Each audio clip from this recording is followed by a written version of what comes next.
नरनारी वाळे अवघा नारायण ऐसे माझे मन करी देवा नयो काम क्रोध द्वेष निंदा द्वंद्व अवघा गोविंद निसंदेह। सालाबादप्रमाणे श्री क्षेत्र सरवडे गावामध्ये कारण पुण्यसलीला दूधगंगा मातेच्या दूधगंगा नदीच्या किनाऱ्यावरती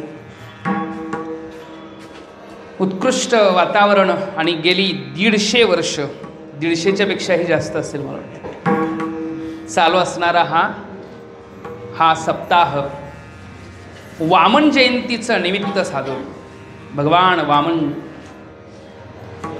आणि त्या निमित्तानं सरवडे गावामध्ये असणारा हा हरिनाम सप्ताह आजच्या परमभाग्यानं माझ्या वाट्याला आलेली ही सेवा आहे, जागराची सेवा। परमभाग्य का म्हणावं लागतं कारण ही सेवा फार महत्त्वपूर्ण आहे।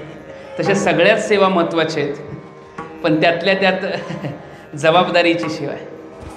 कारण सगळ्यांनी जरी काम केलं असलं तर मागण्याचा भाव माझ्याकडे झाला आहे। आज काहीतरी देवाकडे मागायचं आहे। केलेल्या कर्माचं फळ काय असेल, मागणं, वास्तविक मागण्याची देवाला गरज आहे का असा जर प्रश्न असेल तर देवाला मागण्याच्या अगोदर कळतं देण्याचं। कारण न सांगता कळे अंतरीचे गुज, आता तुझला तुझं देवा सांगायची गरज महाराज पडत नाही। न सांगता कळो येते अंतर विश्वी विश्वंबर परिहार चिनले गे। पण तरीही काहीतरी हे मागणं कसं आहे म्हणाल तर मोबदल्याबद्दलचं मागणं नसतं। संत जे मागतात ते आम्ही केलं तुझ्याकरता काहीतरी म्हणून देवा दे। जास्त तर संतांच्या अभंगांमध्ये दान हा शब्द आलेला आहे। देवा दान द्या, हेची दान दे गा देवा, तुका मागे हेची दान, नाही का। दानच म्हणजे भगवंताकडे जे मागितलं जातं ते दान रूपामध्ये। देवा तुम्ही दाता आहात आणि दात्याकडे दान मागितलं जातं। आम्ही तुमच्याकरता काहीतरी केलं म्हणून तुम्ही द्या असा शब्द इथं नाही। मोबदल्याचं मागणं नाही तर दानाचं मागणं। पण नेमकं काय मागावं आणि मागणं योग्य आहे का हा जर नियम बघितला तर संत परिभाषेमध्ये मागण्याचा विषय होत नाही। काय मागणे ते आम्हा अनुचित वडिलांची रीत जाणत। परंपरेनं बघायला गेलं तर मागण्याचा विषय होत नाही। का मागणं नाही? भिक्षापत्र अवलंबणे जळ जिनेला जिरवणे। काय मागायचं बरं? एक तर असं मागणं होत नाही की आता मिळालं, सगळं मिळालं म्हटल्यावर मागायची गरज काय? सगळंच मिळालं आता मागायची गरज काय? पावले पावले तुझे अम्मा सर्व दुजा नको भाव होऊन देऊ। एवढं सगळं मिळालं आता मागायची गरज आहे का? आता मागायची गरज आहे का? पण तरी पण मागणं काय आहे, कोणा करताय मागणं? या बाबतीतनं विचार केला तर जरी मागण्याची गरज नसेल किंवा मागण्याची पद्धत नाही आहे परंपरेत, प्रल्हादांच्या बाबतीतलं पण वर्णन तेच आहे। नरसिंह भगवान प्रल्हादांना म्हटले काहीतरी मागा, प्रसन्न झालेत, देव प्रगट झालेत, काहीतरी मागा। प्रल्हाद म्हटले देवा आयुष्यात काहीच मागू नये, असंच मला द्या। म्हणजे हेच मला द्या की मी आयुष्यात काहीच मागू नये, माझ्याकडनं मागणीच होऊ नये असं द्या काहीतरी। भक्त प्रल्हाद म्हणतात। मग प्रल्हादाचीच परंपरा बघायला गेलं तर परंपरा प्रल्हादांची कशी काय म्हणाला? कारण चौयुगाचा भक्त नामा उभा कीर्तने, 4 युगाचे नामदेवराय भक्त म्हणतात। मग पहिल्या रूपामध्ये बघायला गेलं तर प्रल्हाद, नंतर अंगद, नंतर उद्धव, नंतर नामदेवराय आणि नामयाचा तुका। जगद्गुरु तुका अवतार नामयाचा संप्रदाय सगळ्यांचा येतोनिया। ती परंपरा बघायला गेलं तर येतं वडील जे जे करती मगाची ओवी, नाही का। परंपरेनं वडील म्हणजे एक तर आपले पिताजी वडील असतात आणि दुसरं वडील या शब्दांना अर्थ लावताना जे परंपरेनं आजपर्यंत जे ह्या मार्गामध्ये जे श्रेष्ठ अवस्थेला प्राप्त झालेले आहेत, जे उच्च अवस्थेची पोचलेले जे आहेत, ज्यांनी साधना करून तदाकारतेचा अनुभव घेतलेला आहे, अशा अवस्थेला पोचलेले जे आहेत श्रेष्ठ लोक, एवं ज्ञात्वा कृतम कर्म पूर्वेरपी मुमुक्षुभी गीतेमध्ये वर्णन केले। याच प्रकारचं पूर्वीच्या लोकांनी नाही का जे कर्म केलेलं आहे त्यालाच म्हणतात येतं वडील जे जे करती, नाही का। आणि मग या परंपरेमध्ये जर प्रल्हाद भगवंताकडे मागत नाही तर बाकीचे काय मागतील? नाही नाही, काही मागणं होत नाही, मागायची गरज नाही। अंगदांना सुद्धा मागायची गरज पडली नाही कारण त्यांना राज्य युवराजपद गादीवर भगवंतांनी बसवले, न सांगता कळ्यांतर। तरीही मागण्याचा भाव कशा करता असेल असा जर प्रश्न असेल, जर मागण्याची गरज नाही, परंपराही नाही आणि मागण्याच्या बाबतीत म्हणाल तर काय असतं? मागणारा श्रेष्ठ का देणारा श्रेष्ठ? मागणारा तेव्हाच मागतो जेव्हा आपली अपूर्णता असते, आणि अपूर्णतेचीच गोष्ट मागत असतो. पूर्ण आहे, भरपूर आहे आणि तरी मागणी करत असेल तर ती मागणी यथार्थ होईल का? नाही होणार. याचा अर्थ आहे की अपूर्णता दाखवण्याकरता मागणी केली जाते. काहीतरी माझ्याकडे कमी आहे, काहीतरी कमी आहे देवा, एवढं द्या. याला म्हणतात योगाची मागणी. विठ्ठल विठ्ठल विठ्ठल विठ्ठल.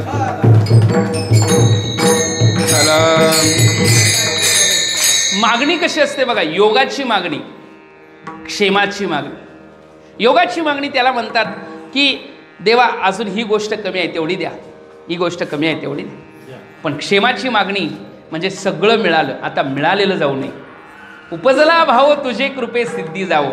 हे मागणं ज्याच्याकडे केलं जातं तोही ईश्वर आहे, आणि जे मागणं केलं जातं ते तुकोबर आहे, सामान्य नाही. मागणारेही श्रेष्ठ आहेत, देणाराही श्रेष्ठ आहे. तुकोबर आहे इथं मागणी करतायत. आता अन्य मागणी बरोबर आहे, पण बऱ्याच ठिकाणच्या मागणी आहेत की देवा तुझी भक्ती मला पाहिजे, भक्तीच्या संबंधाच्या मागण्या आहेत. हीच व्हावी माझी आस, जन्मोजन्मी तुझा दास. इथं मागणी तुकोबराई करतात. ज्ञान रूपातनं बघायला गेलं तर पहिलं चरण ज्ञान रूपातलं मागणी आहे. नरनारी बाळे अवघा नारायण ऐसे माझे मन करी देवा. दुसऱ्या चरणामध्ये बघायला गेलं तर तिथं मागणी आहे निर्मल करण्याबद्दलची आहे. नयो कामक्रोध निंदा द्वेष द्वंद्व अवघा गोविंद निसंदेह. तिसऱ्या चरणामधली जी मागणी आहे ती मागणी कसली आहे तर वैराग्या संबंधाची. असावे म्या सदा विषयी विरक्त काया. आणि ह्या अभंगामध्ये भक्तीची मागणी, काया वाचा चित्त तुझे पायी, ही तर मागणी. आणि शेवटच्या चरणामध्ये तुकोबराय म्हणतात देवा तुम्ही कृपावंत आहात आणि तुम्ही हे देण्यास समर्थ आहात, म्हणून करुणी सहाय्य पूर्वी मनोरथ व्हावे कृपावंत तुका म्हणे. अगोदरच देव कृपावंत आहेत आणि कृपाळूकडंच मागणी केली जाते. आपण क्रमानं बघत जाऊ. अभंगाचं चिंतन आपण घेतलेलं आहे. याच्यामध्ये ज्या देवाबद्दल देवाकडं मागायचं आहे त्या देवाचं वर्णन अभंगात कुठं कुठं आलं आहे. नारायण अवघा नारायण असं देवा करा, गोविंद अवघा गोविंद निसंदेह असं करा, आणि ज्याच्याकडं मागतायत ते अवघा नारायण ऐसे माझे मन करी देवा. देवा शब्द आहे, नारायण शब्द आहे, गोविंद शब्द आहे. तीन देवाला उद्देशून आहेत. ज्याला उद्देशून आहे तो देव कसा आहे तर तो नारायण आहे, तो गोविंद आहे, तो देव आहे. नारायण गोविंद आणि देव तीन शब्द देवाच्या बद्दलच्या विषयी बोलतात, देवाबद्दल बोलतात, देवाचा विषय सांगतात. त्या देवाकडे तुकोबराय मागणी करतायत. काय मागणी म्हणण्यापेक्षा मनातलं मनोरथ पूर्ण करण्याची विनंती करतायत. दोन शब्द आहेत, एक मागणी शब्द आहे, दुसरा विनंती शब्द आहे. समचरण दृष्टी विटेवरी साजिरी तेते माझी हरी वृत्ती राहो. ही वृत्ती राहण्याकरताची विनंती केलेली आहे. देवाकडं विनंती केली जाते आणि देवाकडं मागणी केली जाते. पण दोन्हीत फरक काय महाराज? विनंती आणि मागणीतला फरक काय नाही का? विनंती आणि मागणीतला फरक एवढाच आहे की मागणीमध्ये पाहिजे हा भाव आहे, विनंतीमध्ये तुम्हाला वाटलं तर द्या. फरक एवढा आहे. तुम्हाला वाटलं तर द्या म्हणजे त्या बाबतीत देणारा स्वतंत्र आहे विनंतीमध्ये, पण मागणीमध्ये देणारा स्वतंत्र नाही. मागणाऱ्यानं जे मागितलंय ते देणाऱ्याला देण्याची अपेक्षा आहे, द्यायलाच पाहिजे. विनंती आणि मागणीतला एवढा फरक आहे महाराज. समचरण दृष्टी विटेवरी साजिरी तेते माझे हरी वृत्ती राहो, विनंती आहे. तसं या ठिकाणी काही ठिकाणी मागणी केली जाते, काही ठिकाणी विनंती केली जाते. देवा पूर्वी मनोरथ नाही का, करुणिया साह्य पूर्वी मनोरथ. ही पूर्वी मनोरथ याचा अर्थ मागणी. नरनारी बाळी अवघा नारायण. देवाकडे तुकोबराय विनंती करतात, मागणी करतात. आता मागणी देवाकडे करताना तुकोबराय का करतात देवाकडे मागणी, काय करतात हे बघितलं आपण. का करतात हा प्रश्न असेल तर अनेक तुकोबरायांच्या मनामध्ये हा भाव नाही का, एक तर ज्ञानानंतर प्राप्त होणाऱ्या अवस्थेंमधले काय आहे की ज्ञान एकदा प्राप्त झालं की मग काम क्रोध लोभ मदमत्सर हे विकारही राहत नाहीत पुढं नाही का, आणि विषयाकडली प्रवृत्तीही होत नाही. मग अशा नारायणाचं ज्ञान, समग्र ज्ञान होणं कसं होईल, तो आहे कसा, त्याचं स्वरूप काय आहे याच्याबद्दलचं वर्णन आहे. नारायणाचं स्वरूप काय आहे महाराज? नारा शब्द आहे, नारा, आणि यस्य आयनम नारायण. नारा शब्द म्हणजे भूत समुदाय, आणि प्रलय अवस्थेमध्ये ज्याच्या ठिकाणी राहतात भूत समुदाय प्रलय कालामध्ये, त्या नारांचं भूत समुदायांचं म्हणजे जीव समुदाय एक आहे. प्रलय कालामध्ये जीव समुदाय ज्या आयनावर ज्या अधिष्ठानावर राहतात, आयन म्हणजे ते भगवानचं अधिष्ठान. आणि नारा म्हणजे जीव समुदाय. जीव समुदाय ज्याच्यावरती राहतात यालाच म्हणतात नारायण, नाही का? नारायणाचे 2-3 अर्थ करतात. नारा शब्द आहे, नारा म्हणजे पाणी, जल. आणि जलावर जे अधिष्ठान करून आहेत, अधिष्ठान, आयन म्हणजे अधिष्ठान, नारायण, नाही का? आणि तिसरं नारायण म्हणजे म्हणाल पंचभूत आहेत, पंचमहाभूतांच्या उत्पत्तीच्या बाबतीत सांगतात, नाही का? आकाशात वायूत, नाही का?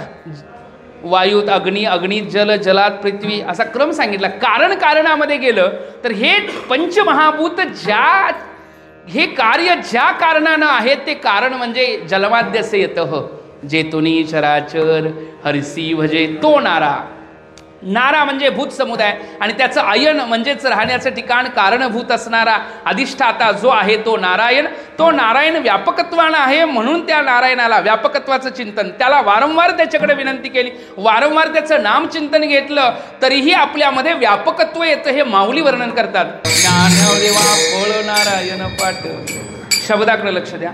नारायणाचा पाठ केल्यामुळं फळ काय असेल तर सर्वत्र वैकुंठ केले असेल. सर्वत्र व्यापकत्वानं परमात्मा भरलेला आहे, या प्रकारचं ज्ञान नारायण पाठाचा परिणाम आहे. म्हणजे नारायण उच्चार केल्यानंतर नारायण हरी भक्ती मुक्तीचारी घरी त्याच्या, नाही का? नारायण पाठ केल्यानंतर नारायणाचा उच्चार केला असेल, नारायण हरी उच्चार नामाचा तेते कळी काळाचा हरिगण आहे. जर हा नाम उच्चार केला, वारंवार त्याच्याकडे विनंती केली, तो परमात्मा आहे, त्या देवाचं स्वरूप या ठिकाणी प्रतिपादित आहे, जे व्यापकत्वानं आहे. वास्तविक त्या व्यापकत्वाचा ध्यास केला, निधिध्यासन, व्यापकत्वाचं निधिध्यासन जर वारंवार होत असेल आपल्याकडं तर तदाकारतेचा अनुभव यायला लागतो, नाही? म्हणून या ठिकाणची मागणी, ह्या विनंती किंवा मनोरथ काय आहे तुकोबरायांचं, तर मनाला सर्वत्र नारायणाची अनुभूती. हा मन शब्द आहे. ऐसे माझे मन करी देवा. मनाबाबतीत सगळ्याला माहिती आहे. किती लोकांना मन सापडले सांगाल? आपलं मन, हे मन आपलं आहे, हे एवढं चंचल आहे, याचं वर्णन बऱ्याच ठिकाणी केलं आहे. विस्तार मी फक्त तिकडे नेत नाही. चंचलम ही मन कृष्ण प्रमाती बलवदृढम तस्याहम निग्रहम म्हणणे वायुर्यश दुष्करम. एवढं मन चंचल आहे की काय करतो या मना, परिते नायके नारायण, हे मन आहे. मग तुकोबरा या ठिकाणी भगवंताकडं मनाच्या या प्रकारच्या भावाची मागणी करतायत. मनामध्ये हा भाव तयार व्हावा. याचा अर्थ तुकोबरांच्या मनामध्ये अगोदर तो भाव नाही का, हा प्रश्न आहे. तो भाव अगोदर नाही का? नर नारी वाळे अवगा नारायण, हा भाव तुकोबरांच्या मनामध्ये आहे का नाही, नाही का? विनंती केली, मनोरथ देवा पूर्ण करा, आहे का नाही पाहायला गेलं तर तुकोबराय स्वभावता मुक्त अवस्थेतले महात्मे. आम्ही वैकुंठवासी आलो याच कारण. स्वरूपत्वेनं तदाकारतेचा अनुभव नेहमी असणारे, नवे नुकतं हे रूप नाही तर मय, विष्णुमय जग. ज्यांना विष्णू हा मय रूपात माहीत आहे, तदाकार म्हणजे मय शब्द हा वेगळा करून नाही आहे. जसं ज्या चटईवर आपण बसलोय त्या चटईचे धागे बाजूला केले तर चटई नाव शिल्लक राहत नाही, नाही का? सोन्यातला अलंकार आहे, सोनं आहे, त्यातलं जर सोन्यातलं अलंकार बनवले, अलंकारातलं सोनं तेवढं काढून घेतलं तर अलंकार ही नाव शिल्लक राहत नाही. एवढा अन्वयानं तदाकार आहे. सोने सोनेपणा उणे न येताची झाले लेणे, तेवी नवे चिता जग होणे अंगे जया. सोन्याला उणेपणा न येता सोनं लेणं होतं. फक्त अविद्या निमित्ते दृश्यत्व वर्ते. अविद्येचं निमित्त फक्त झालं आणि दृष्टादृश्य त्रिपुटीचा तयार झाली. आरशानं आम्हाला बघणारा हे नाव दिलं. कुणी कुणाला नाव दिलं? आरशानं नाव दिलं महाराज. आम्ही बघणारे आहोत. कुणाला बघणारे आहे? आरशाला. मग आरशाला बघतो का आपण आपल्यालाच बघतो? तुमचं काय म्हणणं? आपण आरशाला बघतो का आपल्यालाच बघतो? बरं, आपणच आपल्याला आरशात का बघतो मग? आपणच आपल्याला बघावं आणि मी कोण हा करावा विचार, अशा दृष्टीनं बघावं, ज्ञानदृष्टीनं. पण ज्ञानदृष्टीनं बघण्यापेक्षा सेल्फीमध्ये जास्त आपल्याला किंमत वाटेल. सेल्फीवरती जास्त आपलं लक्ष आहे का? मीच मग सेल्फी या शब्दाचाच अर्थ स्वार्थ, बरोबर की नाही महाराज? मला इंग्लिश जरा कमी आहे, तुम्हाला माहीत असेल. सेल्फी म्हणजे स्वार्थ, स्वार्थी, बरोबर ना? सेल्फ डिपेन्स म्हणजे स्वतःचं स्वतः, म्हणजे ते पण अर्थ होईल का नाही काय माहीत नाही मला, माफ करा, पण मला वाटला तो सांगितला. आपणच आपल्याला बघावं असं वाटतं. देवालाही कधी कधी वाटतं की आपणच आपल्याला आपलीच आवडी धरून खेळूया. हे पुढलं आहेच ना. तसं आपण कोण आहोत, मी कोण हा करा विचारा. बघा, आरशानं दाखवलं मी कोण आहे. आरशात बघितलं आपण मी. आरशानं काय केलं? आरशाच्या अगोदर काय आपण नव्हतो का? आपलं तोंड नव्हतं का? आपलं तोंड होतंच पहिलं. पण काय केलं? त्याचं नाव दृष्टा कधी नव्हतं. पण आरसा समोर आल्यामुळं ते तोंड ते आहे तिथंच आहे. पण त्या ज्यानं बघितलं जातं त्याचं नाव दृष्टा पडलं. त्याचं नाव दृष्टा पडलं बरं का. आता ही एवढी मयता आहे की तदाकारतेचा एवढा तद्रूपते आहे, तेवढी तद्रूपता आहे की त्याच्यामध्ये वेगळेपणाचा भाव करता येत नाही आहे. एवढे एकरूप आहेत. मग एवढी एकरूपता असूनही भेदाची प्रतीती का असेल तर अविद्यानिमित्ते. पाण्यावर लाट कशी आली माहिती आहे? वाऱ्याच्या परिणाम पाण्यावरती लाट आली. पण त्या पाण्याला विचारलं कधी तुम्ही लाट झालता का? ते म्हणाल पहिलंही मी पाणीच आहे, आत्ताही पाणीच आहे आणि पुढेही पाणीच असणार. लाट बीट मला काय माहिती. कोण म्हणेल? पाणी. पाण्याच्या दृष्टीनं ते पाणीच आहे, पण बघणाऱ्याच्या दृष्टीनं तिथं काय आहे? लाट बघतो नाही का. आपल्या दृष्टीनं काय आहे? आपल्यामध्ये भेद आहे, भेद दिसतो आपल्याला प्रती. तसा आपल्या स्वरूपाच्या ठिकाणचा विचार केला तर मय शब्द आहे. विष्णुमय जग. आता जग विष्णुमय, मग मी विष्णुमय आहे का नाही हा प्रश्न असेल तर जगामध्ये मी पण आहे. जगामध्ये मी पण आहे. विष्णुमय जग. इदम सर्वम खलु इदम ब्रह्म आणि अहम ब्रह्मास्मी हे दोन शब्द बघा कसे आहेत. सर्वम खलु इदम ब्रह्म, जे जे प्रतिदिला येते ते सगळं ब्रह्म आहे. विठ्ठल जळीस्थळी भरला, रीता ठाव नाही उरला. अजम्या दृष्टी नाही पाहिला विठ्ठलची, जळीस्थळी काष्टी पाषाणी. त्याच्याशिवाय विचारच नाही. विठ्ठल विस्तारला जणी ह्या जगतातल्या रूपामध्ये. म्हणजे इदम सर्वम ब्रह्म, इदम सर्वम खलु इदम ब्रह्म अशी श्रुती वाक्य आहे. इदम शब्द ह्या शब्दाला घेऊ नये. म्हणजे अजून तदाकारतेपेक्षाही अजून आपण त्याला वेगळं समजले. त्याला वेगळं म्हणजे जे सृष्टी दिसते प्रतितीला येतात इदम शब्द आहे. हा इदम शब्द संपायला कुठं अवस्था जावी लागते? अहम मध्ये संपतो. अहम ब्रह्मास्मी. इदम सर्वम ब्रह्म हे परोक्षत्वानं प्रतिमान असणारा जे चिंतन आहे तेच अहम ब्रह्मास्मी मध्ये तेही राहत नाही. मीच ब्रह्म हा अनुभव आहे. आता नरनारी बाळे अवघा नारायण हे इदम शब्द. जगातले सगळे वस्तू मात्र जे प्रतितीला येत आहेत नर नारी बाळे अवघा नारायण हे इदम शब्द. जे प्रतितीला जगातले सगळे भूत समुदाय दिसतोय अवघा नारायण. अवघा शब्द ह्या अभंगात 2 वेळा आलेला आहे. अवघा भूत समुदाय आणि पुढे गेल्यानंतर अवघा गोविंद निसंदेह. ह्या जगतामध्ये सर्वत्र अवघा शब्दामध्येच हे चिंतन सांगायला लागलोय अन्वयात्मक. विष्णुमय जग. अवघा शब्द म्हणजे किती व्यापक भरलेला आहे, किती भरलेला आहे. घनत्वेनं घनदाट भरला, घनदाट हरी दिसे. घनदाट याचा अर्थ आहे की यत्किंचित ही त्याच्यामध्ये भेद करण्याकरता काही वाव नाही. वाव नाही. भेद करण्याकरता तिथं वाव का नाही म्हटला? वाव म्हणजे भेद, त्याचा भेद करावा. स्वगत भेद, सजाती भेद, विजाती भेद रहित एकम एव अद्वितीयम ब्रह्म नेह नानास्ति किंचन. या जगामध्ये एकमेव एक शब्द स्वगत भेद रहित, एव सदाती भेद रहित, अद्वितीय विजाती भेद रहित, स्वगत सजाती विजाती भेद रहितत्वेनं हे जाणलं गेलं. निश्चयानं काय केलं? सद्वस्तूच्या ठिकाणी असणारे जे त्रिभेद सिद्ध होत नाहीत आणि हे त्रिभेद आपल्याला अज्ञानानं प्रतीतीला येतात. कशानं प्रतीतीला येतात? अज्ञानानं. आणि या अज्ञानानं येणारी प्रतीती आहे ते निवृत्त करण्याची विनंती कशी होईल तर त्याच नारायणाकडे होईल जो व्यापकत्वानं भरलेला आहे. त्याच नारायणाकडे होईल की ऐसे माझे मन करी देवा. अभंगाकडे जर तसं बघायला गेलं तर नर नारी बाळे अवघा नारायण ऐसे माझे मन करी देवा. नयो काम क्रोध निंदा द्वेष द्वेष निंदा द्वंद्व अवघा गोविंद संदेह ऐसे माझे मन करी देवा. मनाकडे यायचं. ऐसे माझे मन करी देवा. असावे म्या सदा विषयी विरक्त काया वाचा चित्त तुझे पायी ऐसे माझे मन करी देवा. आणि मग हे एवढ्या करता करुणिया सहाय्य पूर्वी मनोरथ पावे कृपावंत तुका म्हणे. तुकोबरायांच्या मनाची अवस्था बघायला गेलं तर तुकोबराय स्वाभाविकरित्या जगत व्यापकत्वानं भरलेला तुकोबरायांना माहिती आहे परमात्मा. विठ्ठल जळी स्थळी भरला, बरेच प्रमाण. विठ्ठल विस्तारला जळी, बरेच प्रमाणातनं आपल्याला तुकोबरायांना माहिती आहे की विठ्ठल कुठं कुठं नाही, जे का रंजले गांजले त्याच्यामध्येही तोच आहे, नाही का. नाही कुठं म्हटले, हे सगळं ज्ञान आहे. मग मागायचं कशा, मग विनंती कशा करता, मनामध्ये तो भाव नाही का. मग नसेल तर येवो अशी विनंती आहे, मग असेल तर मागायची यायची विनंती कशा करताय. ही विनंती तुकोबराय केवळ स्वतः करता करतात असं अजिबातच समजू शकत आपण नाही, कारण त्यांच्याकडं स्वभावता ती व्यापकत्वाचं ज्ञान आहे. मग ही विनंती आहे कुणाकरता बघा. तुकोबराया वास्तविकरित्या जगाच्या कल्याणाकरता या जगतामध्ये जगद्रूपतेचा भाव धारण केला, म्हणजे ह्या शरीराला आली. जगाच्या कल्याणा संतांच्या विभूती, संतत्व नाव संत विभूती. संत भाव काय आहे, जगाला ज्ञान देणं, नाही का. जगाचा उद्धार करणं. उद्धराया जन जड जीवा, 3 शब्द आहेत. जन जड जीवा.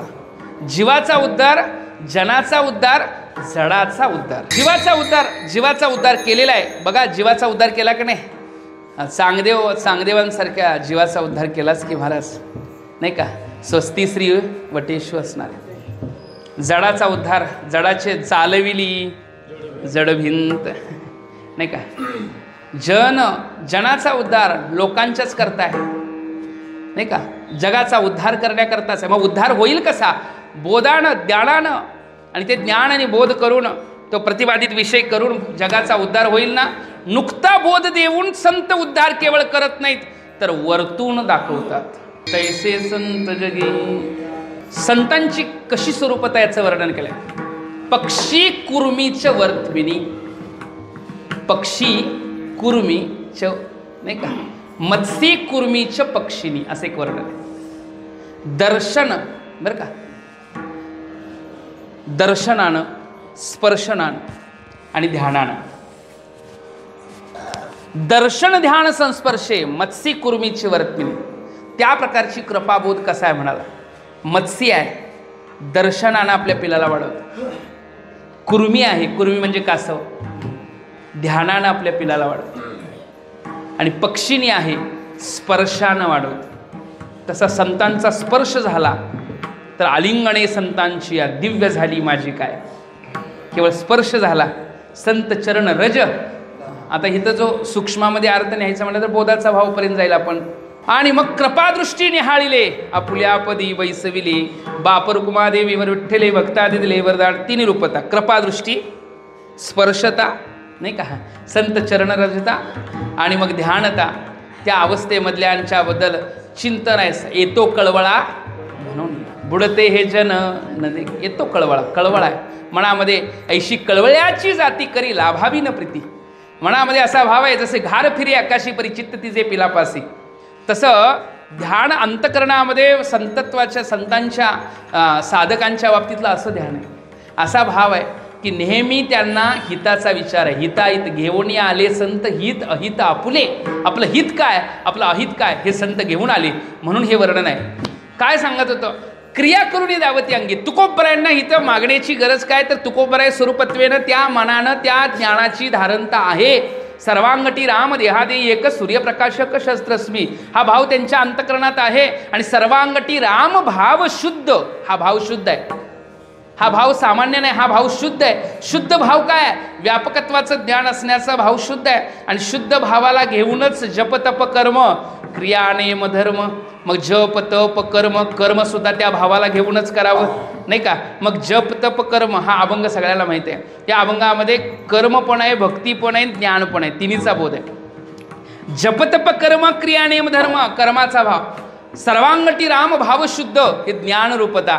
आणि मग भक्ती कुठे आहे, न सोडी रे भावो टाकी रे संदेहो, रामकृष्ण ठावो नित्य फोडी. निरंतर भगवंताच्या नामाचा उच्चार करणं ही भक्ती आहे. तोच भाव शुद्ध भाव म्हणतात, याला म्हणतात. हा भाव आहे ना, व्यापकत्वाचं ज्ञान असणारा भाव आहे तो शुद्ध भाव. आणि हा शुद्ध भाव अंतकरणामध्ये यावा, मनामध्ये यावा. हा भाव मनामध्ये तसा लवकर येत नाही. मग तुकोबराय का मागतात, हाही अजून प्रश्न आहे. त्यांना जर आहेच व्यापकत्वाचं ज्ञान, तरी तुकोबराय का मागतात, असं का अशी विनंती करतात मनामध्ये, तर हे जगाच्या कल्याणाकरता वर्तून दाखवतात. स्वतः सामान्य आहोत हा भाव लोकांना दाखवल्याशिवाय सामान्य लोकांना वाटत नाही की हा आपल्यातलेच आहेत. बरोबर ना? मग आपल्यातलेच आहे ते वाटायला लागल्यावर मग त्यांना मार्ग दाखवला जातो. कसं आहे, तुकोबरायांचं मन स्थिरच आहे. तुकोबराय तदाकारतेनं निरंतर आहेत. एवढे निरंतर आहेत की विठ्ठल रात्रंदिवस तेच आहे. दिनरजनी हाची धंदा गोविंदाची पोळ, जागृत स्वप्नी पांडुरंग. त्यांच्या मनामध्ये निरंतर भाव आहे. मग हे करतात बघा. मनाची अवस्था कशी आहे? तुकोबराय मग म्हणतात मन स्थिर नाही माझी हाती. म्हणतात की नाही सांगा? मग का म्हणतात? लोकांना दाखवावं लागेल हा तुमच्यातले. मग साधना सांगावी लागते. मग कशी साधना सांगायची? मन स्थिर माझं नाही आहे, माझंही मन स्थिर नाही, तुमचं स्थिर नाही. मग ते काही लोक म्हणतील अहो तुमचं स्थिर झालं असेल, आमचं स्थिर नाही, आम्ही काय तुमच्यासारखे आहे का? मग बघा आमचं पण स्थिर नाही, मन स्थिर नाही माझे हाती. मग आमचं मन स्थिर नाही तर मग आम्ही काय करतो? साधना करावी लागेल. काहीतरी साधना करावी लागेल, क्रम करावा लागेल, त्या मनाला विनंती करावी लागेल. मनान सज्जना भक्तिपंथेची जावे, नाही का? सगळा मनाला बोध केलेला. मना कुठं जा आणि मना कुठं जाऊ नको, सगळा बोध केलेला. नको नको म्हणा गुंतू माया जाळ, काळाला जवळ इग्रासावया, मनाला बोध केलाय. आपण घरात बसल्यावर कधी तर मनाला बोध करतो का? तुकोबरायांचं मनोरथ असं आहे की तुकोबराय मनाकरता काहीतरी मागतायत. म्हणजे मनोरथ मनात यायला सुद्धा आपल्याला तयार होत नाही. तुकोबरायांचं झालेलं आहे. आपल्या मनात सुद्धा आम्ही मन शुद्ध व्हावं असं वाटायला लागलं की समजून जावा परमार्थाची दिशा मार्गस्थ आहे. आपलं मन पळतंय काय हरकत नाही, चंचल आपलंच मन आहे असं नाही, सगळ्याचं मन चंचल आहे. तुकोबराय स्वतः म्हणतात की मन स्थिर नाही माझी आहे. काय काय असेल, काय कायचा असेल तो भाग वेगळा आहे. महाराजासहित आता माझ्या सहित मला पण जरासं वाटत आहे कवा एकदा संपावं कीर्तन. एखाद वेळ म्हणजे एखाद वेळ म्हणतोय, सारखं सारखं नाही, कधी एकदा संपावं असं नाही. मन स्थिर जे आहे ते स्थिर राहण्याचा जो भाव आहे ना, मनाची स्थिरता, हे स्थिर राहण्याकरता साधना आहे महाराज. लगेच लगेच स्थिर राहील असं नाही. मग मल विक्षेप निवृत्त म्हणून तर काम काय क्रोध नयो काम क्रोध निंदा द्वेष द्वंद्व, हे द्वेष निंदा द्वंद्व हे काय आहे? मल आणि विक्षेप. विक्षेप मनाची चंचलता हाच भाव आहे. म्हणून कायावाच्या मन तुझे पाही, कायावाच्या चित्त तुझे पाही, त्या मनाला स्थिरतेचा भाव आणायचा आहे महाराज. ते मन नाही नाही म्हणून तिथं साधना करतात. साधना करावी लागते. आपण घरात बसल्यावर सुद्धा कधीतरी साधना करत असताना आपण जर आपल्याला ज्या पूजेमध्ये आवड असेल तर पूजा करा. मन स्थिर होतं. पूजेमध्ये आवड आहे ना, करावी. ज्ञानेश्वरी वाचाविषयी वाटत असेल तर ज्ञानेश्वरी वाचावी, नाही का? वाटत असेल तर का म्हटलं तर माऊलींची भाषाच अशी आहे. काय भाषा आहे? ते ज्ञानपैगा बर्वे जरी मनी आथी आणावे, जरी मनी आथी आणावे. मना जर वाटलं घ्यावंसं, जर वाटलं तर बरं का. काही या ठिकाणी तुम्हाला सुख पाहिजे असेल तर, म्हणजे परमार्थिक सुख बरं का, व्यावहारिक सुख लौकिकातलं नव्हे, वैषयिक नव्हे. जर परमार्थिक सुख पाहिजे असलं तर तरी अवधान, अवधान लक्ष द्या. ही सुद्धा विनंती आहे, श्रोत्यांना केलेली विनंती आहे बरं का. मगाशी विनंतीचा विषय बोललो आपण, श्रोत्यांना केलेली विनंती. म्हणजे तुम्हाला जर वाटत असेल मन आपलं स्थिर व्हावं असं वाटेल, साधना आहे महाराज. दररोज दररोज त्या साधनेमध्ये राहावं लागतं. भक्ती करतो, भजन करतो, एका दिवसात अभंग पाठ होईल, दुसऱ्या दिवसात जरासं मग जरा अभंगातला अर्थ कळायला लागेल, तिसऱ्या दिवशी मग कीर्तन माझ्यासारखा जर करायला लागलाच नाही का तर होऊच नाही. तुमचं नाही बरं का, कोणाचं बोलत नाही बरं का, तुम्ही म्हणाला असं म्हणजे सार्वत्रिक बोलतोय. विषय काय आहे बघा की साधना आहे. ही साधना सहजासहजी मिळत, ह्या साधनेतनं जावं लागतं. काही काही लोक टाळ घेऊन कीर्तनात बरेच वर्ष उभेत आणि गुरुनी आज्ञा दिल्याशिवाय त्यांनी कीर्तनच करायला सुरुवात केलं. गुरु म्हटले एकदा करावं बा, एवढे अभंग पाठ आहेत तर कीर्तन करा, असे पण काही लोक आहेत. आम्ही काय तसं नाही बरं. आम्हाला कीर्तन करायचे लय हाऊस पहिल्यापासून, त्यामुळं आम्ही कीर्तन म्हणजे माझं सांगतोय बरं का. म्हणजे कोणी व्यक्तिगत कोणी घेऊ नका. म्हणजे तुम्ही सगळेच गुरुच्या आश्रयामध्ये शिक्षण झालेली लोक आहात, त्यामुळे तुम्हाला करण्याचा अधिकार आहे. आपल्याला कळालं ते जगाला द्यावं बरं का, हा अधिकार आहे. आपल्याला कळावं नाही का. काय असतं की सुखी जेणे व्हावे जग निववावे, अज्ञानी लावावे सन्मार्गासी. जेवढं आपल्याला कळालं. आम्ही काशीमध्ये आम्हाला अशी पद्धत होती हो. काशीमध्ये आम्ही शिक्षणाला होतो. तर पुढं गुरुजींच्याकडं आम्ही एखादा ग्रंथ शिकून घ्यायला लागलो तर आम्हाला कळालेली गोष्ट आम्ही पुढल्या मुलांना शिकवत होतो, नवीन येणाऱ्यांना शिकवत होतो. आणि त्यामुळं आमचा पण अभ्यास व्हायचा आहे. त्यामुळं कीर्तन अनुभव एखाद्या वेळ त्या गोष्टीचा नाही आला असेल, पण जेवढा आलाय तेवढा बोलायला काय हरकत. म्हणजे मी त्यातला अधिकारी माणूस आहे म्हणून सांगायला लागलो असं पण काय समजू नका. मी माझं मत आपलं व्यक्त करतोय. विषय कसा आहे बघा, मनाचा भाव साधनेचा आहे. साधना करावी. ती साधना बरेच जणांनी केले. यदक्षरम वेद विदो वदंती विशंती यदि तवित्रागा यदि चंतो ब्रह्मचर्यांचरंती तत्तै पदम संग्रहेन प्रवक्षे. ज्याच्या प्राप्तीकरता ब्रह्मचर्यादीचं पालन ज्यांनी केलेलं आहे, ज्याच्या प्राप्तीकरता कठोर तप साधना केलेली आहे, ज्याच्याकरता एवढ्या अतिक परिश्रम ज्यांनी केलेले आहे, एवढी सगळी साधना करून करून करून त्याचीच कधीतरी अनुभूतीच्या दिशेनं आपण तिथपर्यंत पोहोचलो. असं तसं लगेच उठल्या उठल्या मला ब्रह्मज्ञान पाहिजे म्हटलं तर मिळेल का? ब्रह्मज्ञान जरी होय उठावटी तरी का हिमपुटी वेदशास्त्रे. ब्रह्मज्ञान सहजासहजी भेटण्याचा विषय नाही आहे, तरी का हिमपुटी वेदशास्त्रे. अभंग म्हणत असताना, वाचन करत असताना, ज्ञानेश्वरी करत असताना एका दिवसात मला ब्रह्मज्ञान झालं, याला मग दृढ अधिकारी अपरोक्ष अधिकारी हे लांबचं नाही का, दृढ अपरोक्ष ज्ञान असणारा तो अधिकारी वेगळा आहे. हां, काना वाचनाची भेटी सरसीच पैकिरटी वस्तू होणी मोठी कवणे जो एकंड कानाने शब्द गेला की त्याला विहंग मार्ग नाही का, हा मार्ग असणं एक वेगळा. पण पिपलिका मार्ग हळूहळू ढाळे ढाळे केतुलेनी एक ही साधन आहे. मग तुकोबर आहे त्या साधनेतनं हळूहळू लोकांना पुढे नेतातच. बघा कसं नेतात. आता मनाला विनंती चालू आहे, मना नको नको मना गुंतू माया जाळ, काळ आला जवळी ग्रासावया, काळाची एवढी पडेल बा जेव्हा सोडविना तेव्हा मायबाप. मनाच्या शुद्धतेकरताचा निरंतर प्रयत्न करा. सगळ्यात आपलं ऐकतं कोण तर आपलं मन. किती लोकांचं ऐकतं सांगा. आपल्या घरातली पोरगा ऐकायला सांगता येत नाही, भाऊबंद ऐकतील सांगता येत नाही, पत्नीही चहा करून आण म्हटलं सांगितल्यावर लगेच हातात दिला असं मत घेऊन प्या म्हणणार करून ठेवलाय. म्हणजे एखाद्याच सांगतोय, बाकीच्यांचं काय माहीत नाही मला. सगळ्यांत तसं आहे. असं विषय काय बघा, मन स्थिर नाही माझे. काय वर्णन केलं बघा, आपलं जास्त कोण ऐकेल. कोण ऐकतं महाराज? आपलं मनच ऐकलं पाहिजे. आपण म्हणाल तसं मन जर करायला लागलं तर समजून जावा परमार्थ आपल्याकरता सुलभ आहे. पण मन वढाळ वढाळ. बहिणाबाईंची कविता आहे की नाही, उभ्या पिकातलं मन काय थांबण्यासारखं. आपल्या मनाला चांगला भाव तयार झाला तसं मन चंचलम ही मन कृष्ण हे सांगितलेच मागाशी. अर्जुन म्हणतो यात काय नवल, देवसुद्धा म्हणतात असंशय महाबाहो मन दुर्निग्रहम चलम. अभ्यासाने तर कोणताही वैराग्याची क्रिया येते. अर्जुना तू म्हणतोयस यात काही शंकाच नाही, मन हे चंचल आहे. पण त्या मनाचा अभ्यासाने तर कोणताही वैराग्याची क्रिया येते. अभ्यासाने वैराग्याद्वारा त्याला स्थिर करता येतं. मन आता स्थिर झाले की नाही सांगा. आपण कीर्तनात आल्यानंतर तुम्हाला काय वाटतंय, कीर्तनामध्ये आपलं मन आहे का एकदा ह्या महाराजाचं संपावं.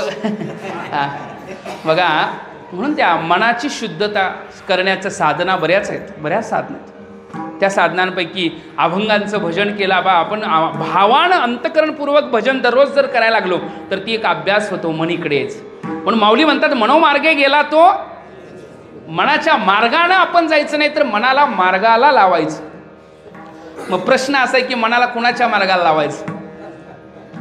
तिथंही उत्तर माऊली देतात, संतांचे संगती मनोमार्ग गती, आकळावा श्रीपती येणे पंथे.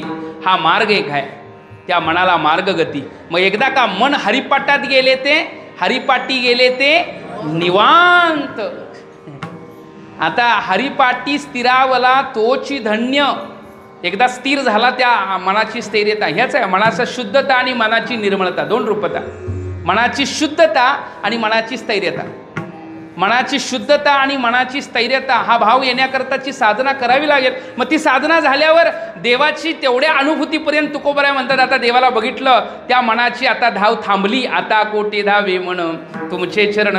तशी सहजासहजी थांबली नाही म्हटली. अगोदर साधना झाली, त्याच्यानंतर ती काय ऐकायला तयार नाही. काय करतो या मना परिते नायके नारायणा. पण आम्ही भक्त आहोत, त्यामुळं आम्हाला जी गोष्ट शक्य होत नाही ती गोष्ट आम्ही देवाकडं मागतो. कोणी पण देवाकडं मागून लगेच दिल असं म्हणता येत. सुदाम्याला जाऊन विचारा. अगोदर बरीच परीक्षा घ्यावी लागली. द्वारापर्यंत आल्यानंतर सुद्धा काय पाहिजे काय, नाही नाही, द्वारापर्यंत आल्यावर सुद्धा सुदाम्याला सहजासहजी देव भेटलेत का? देवाला माहीत नव्हतं म्हणाल, किंवा देव हे नाहीत म्हणा. पण देव एकदा का बघा, द्वारपाल आले बाहेर, द्वारपाल त्यांना ढकलून लावायला लागले, हा सगळा भाव माहीत. देव त्यांना भेटले, पण जाऊपर्यंत सुदाम्यानं पण काही मागितलं नाही. आणि देव पण म्हटले नाहीत का आलता. देव तर का म्हणतील का आलता. एवढ्या दिवसानं भेटलेला भक्त आहे, एवढ्या दिवसानं भेटलेला भक्त आहे. हा भक्त म्हणण्यापेक्षा मित्र आहे, नाही का. हा मित्र बोलणं मैत्रीच आहे. सुदाम्यानं मागितलं नाही ते बरं केलं. मागून मागून काय मागितलं असतं आजकालच्या भाषेत, कारण राजे आहेत. देव कोण आहेत? राजे आहेत. राजाकडे आजकालच्या भाषेत मागून मागून 1 BHK प्लॉट, तो पण शहरात असला तर जरा बरं होईल. मागून मागून काय मागितलं असतं सुदाम्यानं सांगा. त्यातल्या त्यात पोराला सरकारी नोकरी लावली तर देवा बरं होईल. देवाकडं मागून मागून काय मागितलं असतं. राजा आहेत ते, द्यायला काही कमी पडले नसते. मित्र आहेत, मित्राला द्यायला काही कमी पडले नसते. पण सुदाम्यानं मागितलं नाही ते बरं. नाही मागितलं म्हणून शुद्ध भाव दे कोणिया गाव सोनियाचा दिला. म्हणून त्याच्याकडं मागायची गरज काय. त्याला भक्ताला काय, भक्ताला देवच पाहिजे असतो. हे सगळं वर्णन सगळ्याला माहिती आहे. मग मागायचं असेल तर मागायचं काय. देवा आता एकच काम, माझे चित्त तुझे पायी राहो, ऐसे करी काही देवा, माझं चित्त तुझ्या चरणाजवळ राहो. विनंती आहे, ते माझे हरी वृत्ती राहो. देवा माझी वृत्ती तिथं राहो, नाही का. मग चित्ताची विनंती केली. विनंती झाल्यानंतर चित्त स्थिरही झालं. आता कोठे धावे मन, आता मन स्थिर झालं, नाही का. तुमचे चरण देखलिया नवे नवे लाचावले मन. आता त्याच्या बाबतीतला असा भाव झाला की आता मन तिथनं यायलाच तयार नाही. मन तिथनं यायला तयार नाही. मन त्याच्या स्वरूपाच्या ठिकाणी स्थिरतेचा भाव आहे. आणि तो कोण आहे तर व्यापकत्वानं भरलेला असाही आहे. आणि विटेवरही तेवढाच उभा आहे. सभूमी विश्वतो वृत्वा 33 दशांगुलम, 10 अंगुल, नाही का. दशांगुलम स्थित्वा सभूमी विश्वतो वृत्वा असं वर्णन ज्याचं आहे. तो विटेवरच्यावरती मनाची स्थैर्यता. आता मन स्थिर झालं. स्थिरतेच्या भावामध्ये आता बाकीचं काही आवडत नाही. आणि मग स्थिरतेच्या भावाने व्यापकत्वाचं दर्शन आहे. मनामध्ये मनाची स्थिरता म्हणजे ही साधन आहे.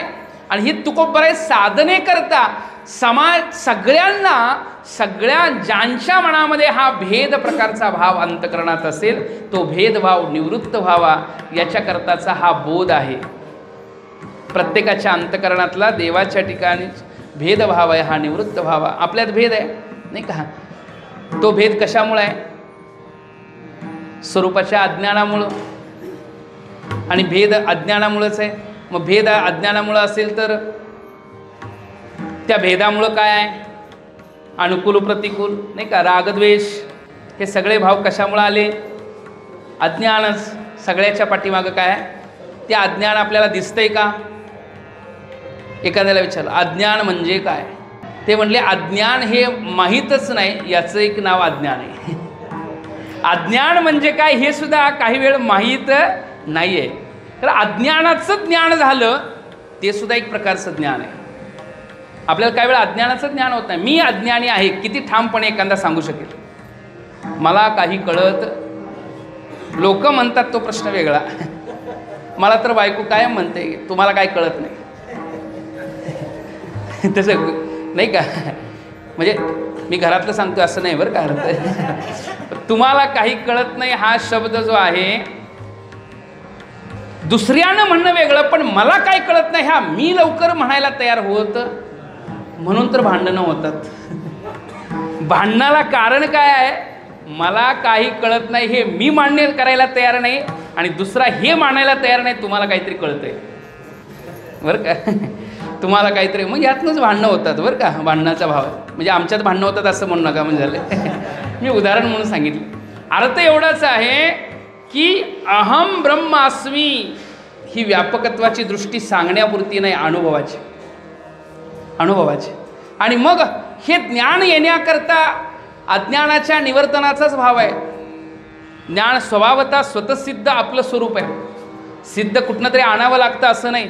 मिळवणं म्हणजे काहीतरी प्राप्त करायचं आहे, ते कुठंतरी ठेवलं आहे आणि तिथपर्यंत आपल्याला जावं लागेल आणि ते काहीतरी मिळवायचं आहे असं काय नाही.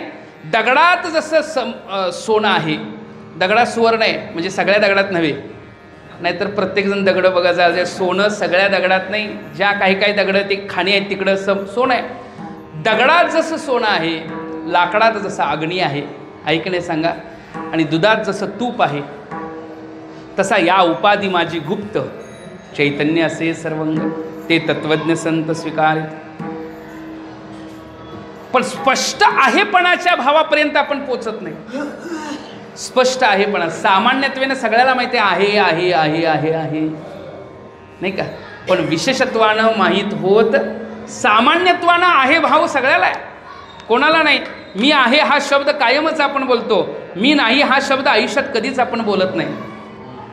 मी नाही हा शब्द आपण आयुष्यात कधी बोलत आहे सगळ्याला माहिती, पण त्रिकाला बाधित आहे, तिन्ही काळामध्ये ज्याचा बाध होत नाही तसं आहे असं म्हणता येईल. मग अज्ञानाच्या दृष्टीने अज्ञानाची सिद्धी होईलच काय महाराज? अज्ञानाची सिद्धी करता येईल काय? अज्ञान दाखवा म्हटलं तर किती लोकांनी अज्ञान दाखवता येईल? म्हटले अज्ञान दाखवता येत नाही तसं ज्ञानही दाखवता येत नाही. पण बीज जाणीजे, झाड जाणीजे फुले, माणस जाणीजे बोले, भोगे जाणीजे केले पूर्वज. झाड जाणीजे फुले, कोणतं झाड आहे हे फुलावरनं ओळखता येईल का नाही? तसं कार्यगम्य असतं माया, ही माया आहे, हे अज्ञान आहे, हे प्रतीतीला येतं, जो की त्या परमात्म्याचा आपल्याला अनुभव यथार्थ येत नाही. समजून जायचं आपल्याकडे काय आहे? अज्ञान. कारण त्याचं कारण अज्ञान आहे. त्या अनुभूतीपर्यंत आपल्याला पोचता येत नाही, त्या अनुभव आपल्याला अजून सिद्ध करता येत नाही. याचं समजून अर्थ काय जायचं? आपल्याकडे काय आहे? अज्ञान आहे. पण दाखवा म्हटलं तर दाखवता येत नाही, पण आहे मात्र जरूर. कारण ते कारण आहे. कशाचं कारण आहे? ज्याचं कारण आहे ते भेदाचं कारण आहे. जे प्रतीतेला येतं समजून जावा. जर आम्ही भांडतच असेल, दुसऱ्याला त्रास देत असेल, दुसऱ्याला दुःख देत असेल, आणि मला साधू म्हणा, महाराज म्हणा असं जर आम्ही म्हणत असेल, तर आपण काय समजू शकेल सांगा? एक तर आहे की साधुत्वाच्या लक्षणामध्ये वादाचा विषय होत, साधूच्या लक्षणानं परिपूर्ण असणाऱ्या माणसामध्ये द्वेष करण्याची भावना येत नाही. कोणाचाही द्वेष साधू करत नाही. नवे नवे शत्रू मित्र समान वाटायला लागतात. समा शत्रोच्च मित्रेषु तथा मानापमानयो सुतोष्ण सुख दुःखेषु समसंग विवर्जिता. अशा सम अवस्थेमध्ये चैतन्याच्या ठिकाणी सर्व भूतांच्या ठाई द्वेषाते नेणे काही अपपरू नाही चैतन्यागा. त्या चैतन्याच्या प्रमाणे समदृष्टीचा समभाव. साधुत्वाचं लक्षण म्हटलं की साधू दिसतो नाही का? त्यांच्या चालण्यातनं, त्यांच्या बोलण्यातनं, त्यांच्या वागण्यातनं ते चालते ज्ञानाचे बिंब, तयाचे अवयवते सुखाचे कुंभ. येर माणूस पण तो भांबलौकिक, चालतं बोलतं ज्ञानरूपता. संतांचा बोध आपल्यापर्यंत पोचावा हे तर पुढली गोष्ट आहे महाराज. पण संत चालायला, बोलायला आणि आपल्याकडं दृष्टीनं जरी बघितलं तरी आपल्याला आत्मिक समाधानतेचा अनुभव आहे नाही का? पुढा स्नेह पाजरे, मागा चालती अक्षरे. अगोदर त्यांचं स्नेह पोचतं, कृपा दृष्टी पोचते, त्यांच्याकडे बघितल्यावर समाधान वाटायला लागतं नाही का? हे कशाची लक्षण आहेत महाराज नाही का? आणि त्यांच्याजवळ आपण थोड्या वेळ जरी आपण त्यांच्या संगतीमध्ये असेल तर आपल्याला वैराग्य भाव तयार व्हायला लागतो नाही का? समजून जावा, वैराग्य भाव तयार व्हायला लागतो. असे काही लक्षणं कळायला लागली की समजून जायचं आपण चांगल्याच्या संगतीत आहे, म्हणजे साधूच्या संगतीत. कार्यावरूनच ओळखायचं नाही का? म्हणून म्हटले की कारण ओळखायला कार्य पाहिजे. कार्य जे जगतामध्ये भेदत्वानं प्रतीतीला येते ते अज्ञानाचं कार्य आहे, आणि अज्ञान आहे ते अज्ञान निवृत्त कशानं होईल? तर ज्ञानानं होईल. मग ज्ञान होणं म्हणजे दृष्टीमध्ये परिवर्तन करणे एवढाच एक भाग आहे. किती सोपं ज्ञान आहे माहिती आहे तुम्हाला? आपण जे आत्ता करायला लागलो, आपण जे बोलायला लागलो आहे त्याचं अधिष्ठान किती सोपा भाव आहे. ब्रह्मसत्य जगद मिथ्या जीवो ब्रह्मेव नापरह, एवढा सिद्धांत आहे नाही का? ब्रह्मसत्य जगद मिथ्या जीवो ब्रह्मेव नापर. पण एवढा छोटा सिद्धांत जरी असला तर हे सिद्धांत सिद्ध करण्याकरता, त्याला सिद्ध करण्याकरता जी खटपट केली गेलेली आहे नाही का? जो भाव, कारण हे सहजासहजी लगेच जगद मिथ्या हा किती लोकांना बोध होईल सांगा? जगद मिथ्या नाही नाही, अहो जगात दिसतंय सगळं खरं आहे, आणि जे खरं आहे त्याला मिथ्या कसं म्हणायला? नाही नाही नाही, मिथ्या म्हणायला आपण लवकर तयार होत. जे खरं आहे त्याला मिथ्या अहो मिथ्या म्हटला काय आणि नाही म्हटला काय? मिथ्या ते मिथ्याच राहणार आहे. आपण नाही म्हटलो तरी ते मिथ्या राहणार आहे. ते कमी होईल का महाराज? मिथ्या जगत. याच्याकरता विचार आहे. मग विचार पूर्ण झाल्यावर काय करायचं आहे? मिथ्या आहे म्हणून सोडून द्यायचं आहे का?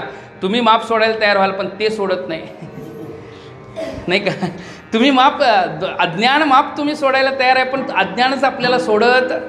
जगत मिथ्या आहे, त्या जगतातले संस्कार जोपर्यंत आपल्यामध्ये आहेत तोपर्यंत जगताचा भाव आपल्या अंतकरणामध्ये राहतोच. आणि ते संस्कार, मग आता फॅनचं बटन जरी बंद केलं तरी फॅन थांबायचा बंद झालेला नाही. जोपर्यंत त्याची गती आहे तोपर्यंत, तसं प्रारब्ध आहे तोपर्यंत जगत भाव ठेवायचंच आहे. हा भाव ठेवायचाच आहे, जगतात वावरायचंच आहे, जगात राहायचंच आहे. पण विचार मात्र कसे बदलतात, विचारामध्ये परिवर्तन होतं. फरक एवढाच आहे, हरणालाही पुढं पाणी दिसतं, जल दिसतं, आणि आपल्यालाही पुढं जल दिसतं. त्याला मृगजळ म्हणतात. हरणालाही पुढं जल दिसतं, नाही दिसत का महाराज? हरणालाही जल पुढं दिसतं आणि आपल्यालाही पुढं जल दिसतं. मग दोघात फरक काय? आपण ते पाणी पिण्याकरता तहान लागले म्हणून पळत जात नाही मृगजळाला, पण हरण मात्र काय करतं? पळत जातं. दोघात फरक एवढाच आहे की ज्ञानदृष्टी. तसं जगात वावरतात, ज्ञानदृष्टी प्राप्त झालेले जगात वावरतात. ते वर्तते दिसती देही, ते राहतात जगात, जगातले सगळे व्यवहार करताना दिसतात. ते वर्तते दिसती देही परिते देही नामा जेठाई. त्या अनुभूतीमध्ये निरंतर असतात आणि अनुभूतीत असतात. जगातले सगळे व्यवहार करतात, बोलतात, राहतात, खातात, जीवनामध्ये सगळे विधी नियम पालन करतात, सगळी विधी निषेधाचं पालन करतात. विधी ते पाळीत, निषेधात ते गाळीत, मजदे उणी जाळीत कर्मफळे. जगातला सगळा व्यवहार जरी करत असले तर अंतकरणामध्ये जाणून असतात हे जगातले सगळे जरी व्यवहार प्रतीतीला येतात. सगळा व्यवहार म्हणजे चोरी नव्हे बरं. निश्चित कर्म नाही तर विहित कर्म, विहित कर्म करतात, विहित कर्म करतात. आणि हे सगळं कर्म करतात फक्त ज्ञानदृष्टी आल्यामुळं. काय झालेलं आहे की मोह अंतकरणातला संपलेला आहे, काम संपलेलं आहे, क्रोध संपलेला आहे. म्हणूनची इथं विनंती आहे की मनामध्ये हा भाव तयार व्हावा. नरनारी बाळे अवगा नारायण. मग नयो काम क्रोध निंदा, नयो काम क्रोध द्वेष निंदा द्वंद्व. नयो काम क्रोध द्वेष निंदा द्वंद्व. वरची अवस्था झाली की मग खालची अवस्था आपोआप लवकर तयार होते. वरची अवस्था काय? नरनारी बाळे अवघाण. जगातले सगळे जे स्त्री पुरुष बालक जे सगळे जीव दिसत आहेत ते सगळे अवघा नारायण, देवच दिसायला लागो, सगळ्यांच्यामध्ये देव दिसायला लागो. सर्वांगटी राम देहादेही एक सूर्यप्रकाशक शस्त्रस्वी. एकदा हा भाव झाला की मग नयो काम क्रोध निंदा द्वेष द्वंद्व अवगा गोविंद निसंदेह. हा भाव अगोदर काम क्रोध रहित होणं नाही का माणूस? अगोदर तो भाव येतो का अगोदर काम क्रोध रहित होतो माणूस? तो भाव येण्याकरताही काम क्रोध घालवावे लागतात आणि तो भाव आल्यानंतर पुन्हा कामक्रोध नावाची गोष्टच राहत नाही.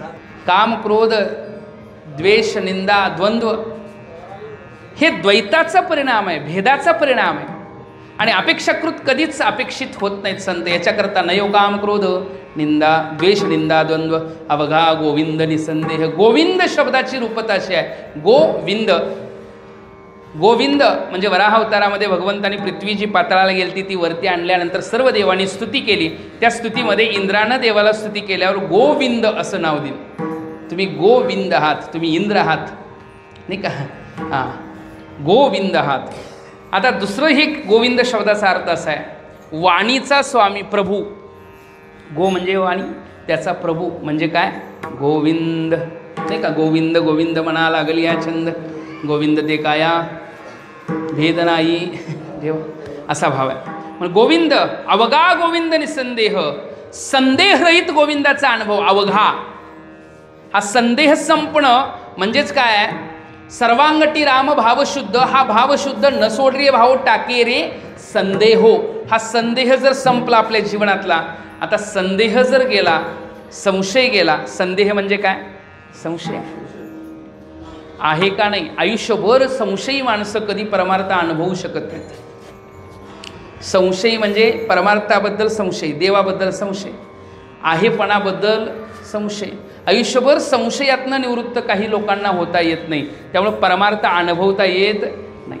संतांवर विश्वास, संशयाच्या पलीकडे जाऊन विश्वास शब्द आहे आणि संतांवर विश्वास असेल तर संशय राहत नाही आहे. नाही का. संतांवर काय पाहिजे?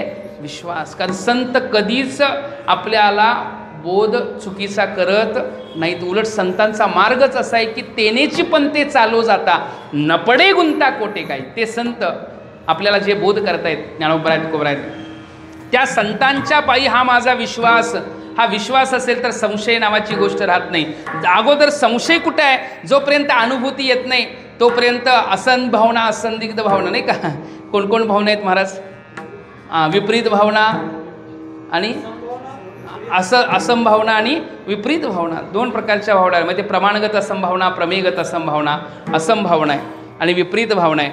विपरीत भावना, असंभावना हे दोन्हीही आपल्याला आनंदाची प्राप्ती करून देत नाहीत.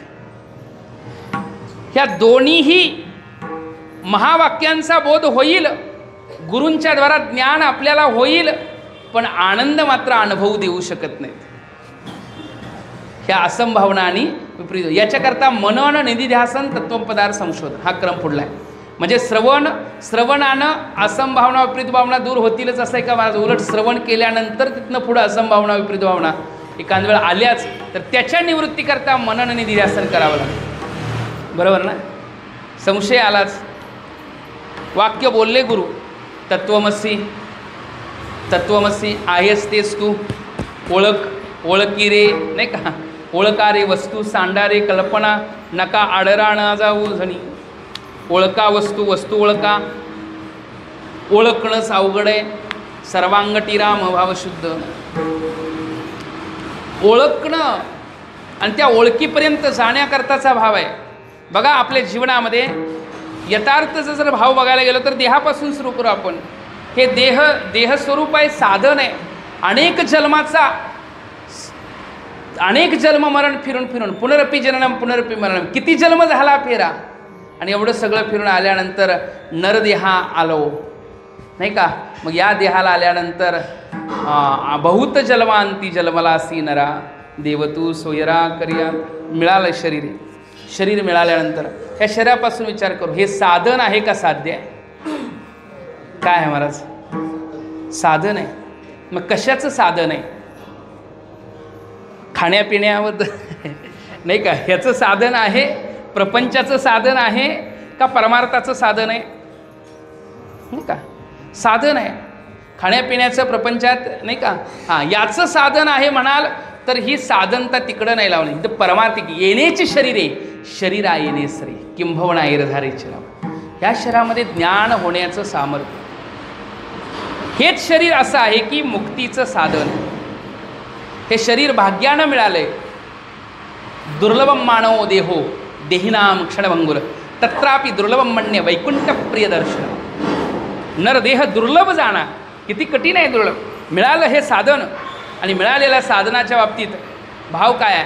हे साधन आहे तर त्याच्याद्वारा परमार्थिक चिंतनाच्या अनुभूतीपर्यंत जावं, त्याच्या प्राप्तीची इच्छा करावी मनात, त्याची प्राप्ती होण्याचा. नाही तर आयुष्य आपण प्रपंचामध्ये माऊली वर्णन करतात, सायास करशी प्रपंच दिननिशी हरिशी नभजसी कवण्या गुणे. जरी आपण शरीर परमार्थामध्ये जास्त वेळ आपल्याला परमार्थात शरीरानं करता आलं नाही, डोळ्यांनी सारखंच त्याला बघावं, काय कानाने सारखं असं दिवसभर आपल्याला तुकोबरायांसारखं व्हायचं म्हटलं, नाही जमलं तरी काय हरकत नाही. मोटके निमिष भरी. किती वेळ द्यायचा आहे महाराज? किती वेळ द्यायचा आहे? हळूहळू नाही का. ह्या परमार्थाची सवय ह्या शरीराला, जे 2-2 तास बसतात त्यांना नाही बरं, पण जे निदान अजिबातच परमार्थाच्या समोर, भक्तीसमोर, देवासमोर बसायची ज्यांना सवय नाही, निदान 1 मिनिट तरी बसायची सवय लागेल. किती म्हटलं? अजिबात बसत नाहीत त्यांना म्हणतोय बरं का. नाही, अगोदर 2-2 तास बसतायत त्यांना 1 मिनिटवर नाही 2-2 तास साधना करतायचे त्यांच्याकरता नव्हे, पण ज्यांना अजिबातच बसण्याची सवय नाही त्यांनी निदान 1 मिनिट देवासमोर पहिल्यांदा बसायची सवय लावावी.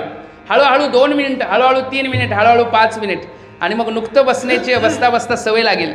असं तसं नाही, सवय लागली एकदा, सवय लागल्यानंतर मग काय होईल महाराज? मग काय होईल? नुकतं बसण्यापेक्षा आता त्यावेळी मात्र बाकी कुठला विचार नाही, फक्त देव समोर, ज्याच्याविषयी चाललाय तोच भाव. मग नुकतं बसण्यापेक्षा ज्ञानेश्वरी घेऊन बसावं, नाही का. नुकतं बसण्यापेक्षा देवाला आवडील असं जप करावं, नामचिंतन करावं. हळूहळू त्या मनाला, नाही का, त्याला म्हणतात उपरम अवस्था. हा बघा, 2 तास आपण कीर्तनामध्ये आलो का नाही सांगा. म्हणजे आवडीची मालिका सोडून, म्हणजे तुमच्याकडे कोण सगळीच बघतात असं म्हणत नाही, एका असू दे काय हरकत, आवडीची मालिका सोडून आवडीची मालिका एखादी जास्त असेल तर तिला सुद्धा काय केलं, जरा थांबवलं आता. पण आपण काय करायला गेलं पाहिजे, कीर्तनाला. ही सुद्धा आपल्याला आवडणाऱ्या गोष्टीला बाजूला ठेवून कीर्तनाकडे आलो, ही सुद्धा एक उपक्रमच आहे ना, नाही का. हे सुद्धा एक प्रकारचा आपला वैराग्याचा भावच आलेला आहे मनात. कीर्तन त्याच्यापेक्षा चांगलं वाटायला लागतं म्हणून तर आलेलं आहे. तसं हळूहळू हळू हळूहळू नाही का परमार्थाची सवय लागली तर परमार्थासारखा आनंद, सात्विक आनंद आणि कुठल्या विषयात आहे सांगा. नित्यानंदापुढे आनंद तो कोण, विषय सुख बापुडे ते क्षीण. त्यामुळे हे शरीर मिळालं, पण मिळालेले शरीर त्याचा योग्य अशा प्रकारचा वापर या जेवणात व्हावा. संतांनी सांगितलं, येण्याची शरीर हे शरीर आहे नाही का. हा देह काकताली नाही सापडला, हा देह न घडो उपाय घडवून. आणि मग ह्या शरीराला काय करावं, म्हणावं डोळे तुम्ही घ्या रे सुख, पहा विठोबाचे मुख, तुम्ही ऐका रे कान माझ्या विठोबाचे गुण, मनात येते धाव घेई राही विठोबाचे पायी. मिळालेलं शरीर आहे परमार्थिक दशेमध्ये लावायला लागलो तर हळूहळू परमार्थाची सवय लागेल. मग ज्ञानाचा दिशेनं हळूहळू प्रवास होईल महाराज. लगेच काय आता ज्ञान झालंच असं नाही, आल्या आल्या लगेच PhD व्हावी असं काय नाही. हळूहळू 1ली 2री 10वी नंतर नाही का अशा क्रमानं तो बोध होत जातो नाही का हळूहळू. म्हणून काय सांगितलं, विषयापासून मनाला जरासं अलिप्त करावं, असं देवानं मला करावं त्या मनाला नाही का. कसं करावं, असावे मे सदा विषयी विरक्त, काया वाचा चित्त तुझे पाय. देवा एक काम करा, मी विषयामध्ये विरक्त असो. विषयांचा पडिबाडू गोड परमार्थ लागे कडू, कडू विषयी तो गोडू जीवासी झाला. वास्तविक विषयांचं सुख जे आहे गीतेमध्ये वर्णन केलेलं आहे. हे विषयातलं सुख कसं आहे म्हणाल तर सुरुवातीला सुखरूप असतं पण नंतर दुःखरूप असतं. गीतेमधलं वर्णन आहे. विषेंद्रिय संयोगात अत्यंतग्रे मृतोपमम परिणामे विष्णू तत्सुखम सा राजसम सुखम. कधीच तो एक छोटासा बघा पाण्यामध्ये मासा आहे, तो मासा कधी गळाला बघून जातो का लावलेल्या बघून जातो? गळाला बघून जातो का लावलेला? लावलेला बघून जातो. मग गळाला खातो का लावलेला? लावलेल्या गळाला खातो म्हणा. म्हणजे ज्याला गळाला जे लावलंय त्याला खातो. मग गळाला लावलंय त्याला खातो का गळालाच खातो? गळालाच खातो म्हणावं तर गळाला तो खातो का त्या गळच त्याला खातो? गळच त्याला खातो. आमिषाचे मिशी गळगिळी मासा फोडून या घसा मरण. वर्णन काय, आमिषाचे मिशी इच्छा. म्हणून अर्जुन भगवंताकडे वा गीतेतलं काय सुंदर वर्णन आहे. गीतेमध्ये भगवंतानी बोध असा क्रमानं केलेला आहे, कळवून घेतला तर फार सुंदर चिंतन आहे. अर्जुन सुरुवातीला अपेक्षाकृत गेला होता, सापेक्षत्वानं गेलता. युद्धाकरता अर्जुनाची सापेक्षता आहे, अपेक्षा आहे. मग त्याची काय अपेक्षा आहे, बाबा आत्तापर्यंत ह्या आतताईंनी त्रास दिला आहे, ह्यांना आपण त्यांना धडा शिकवायलाच पाहिजे, हे पहिला नाही का.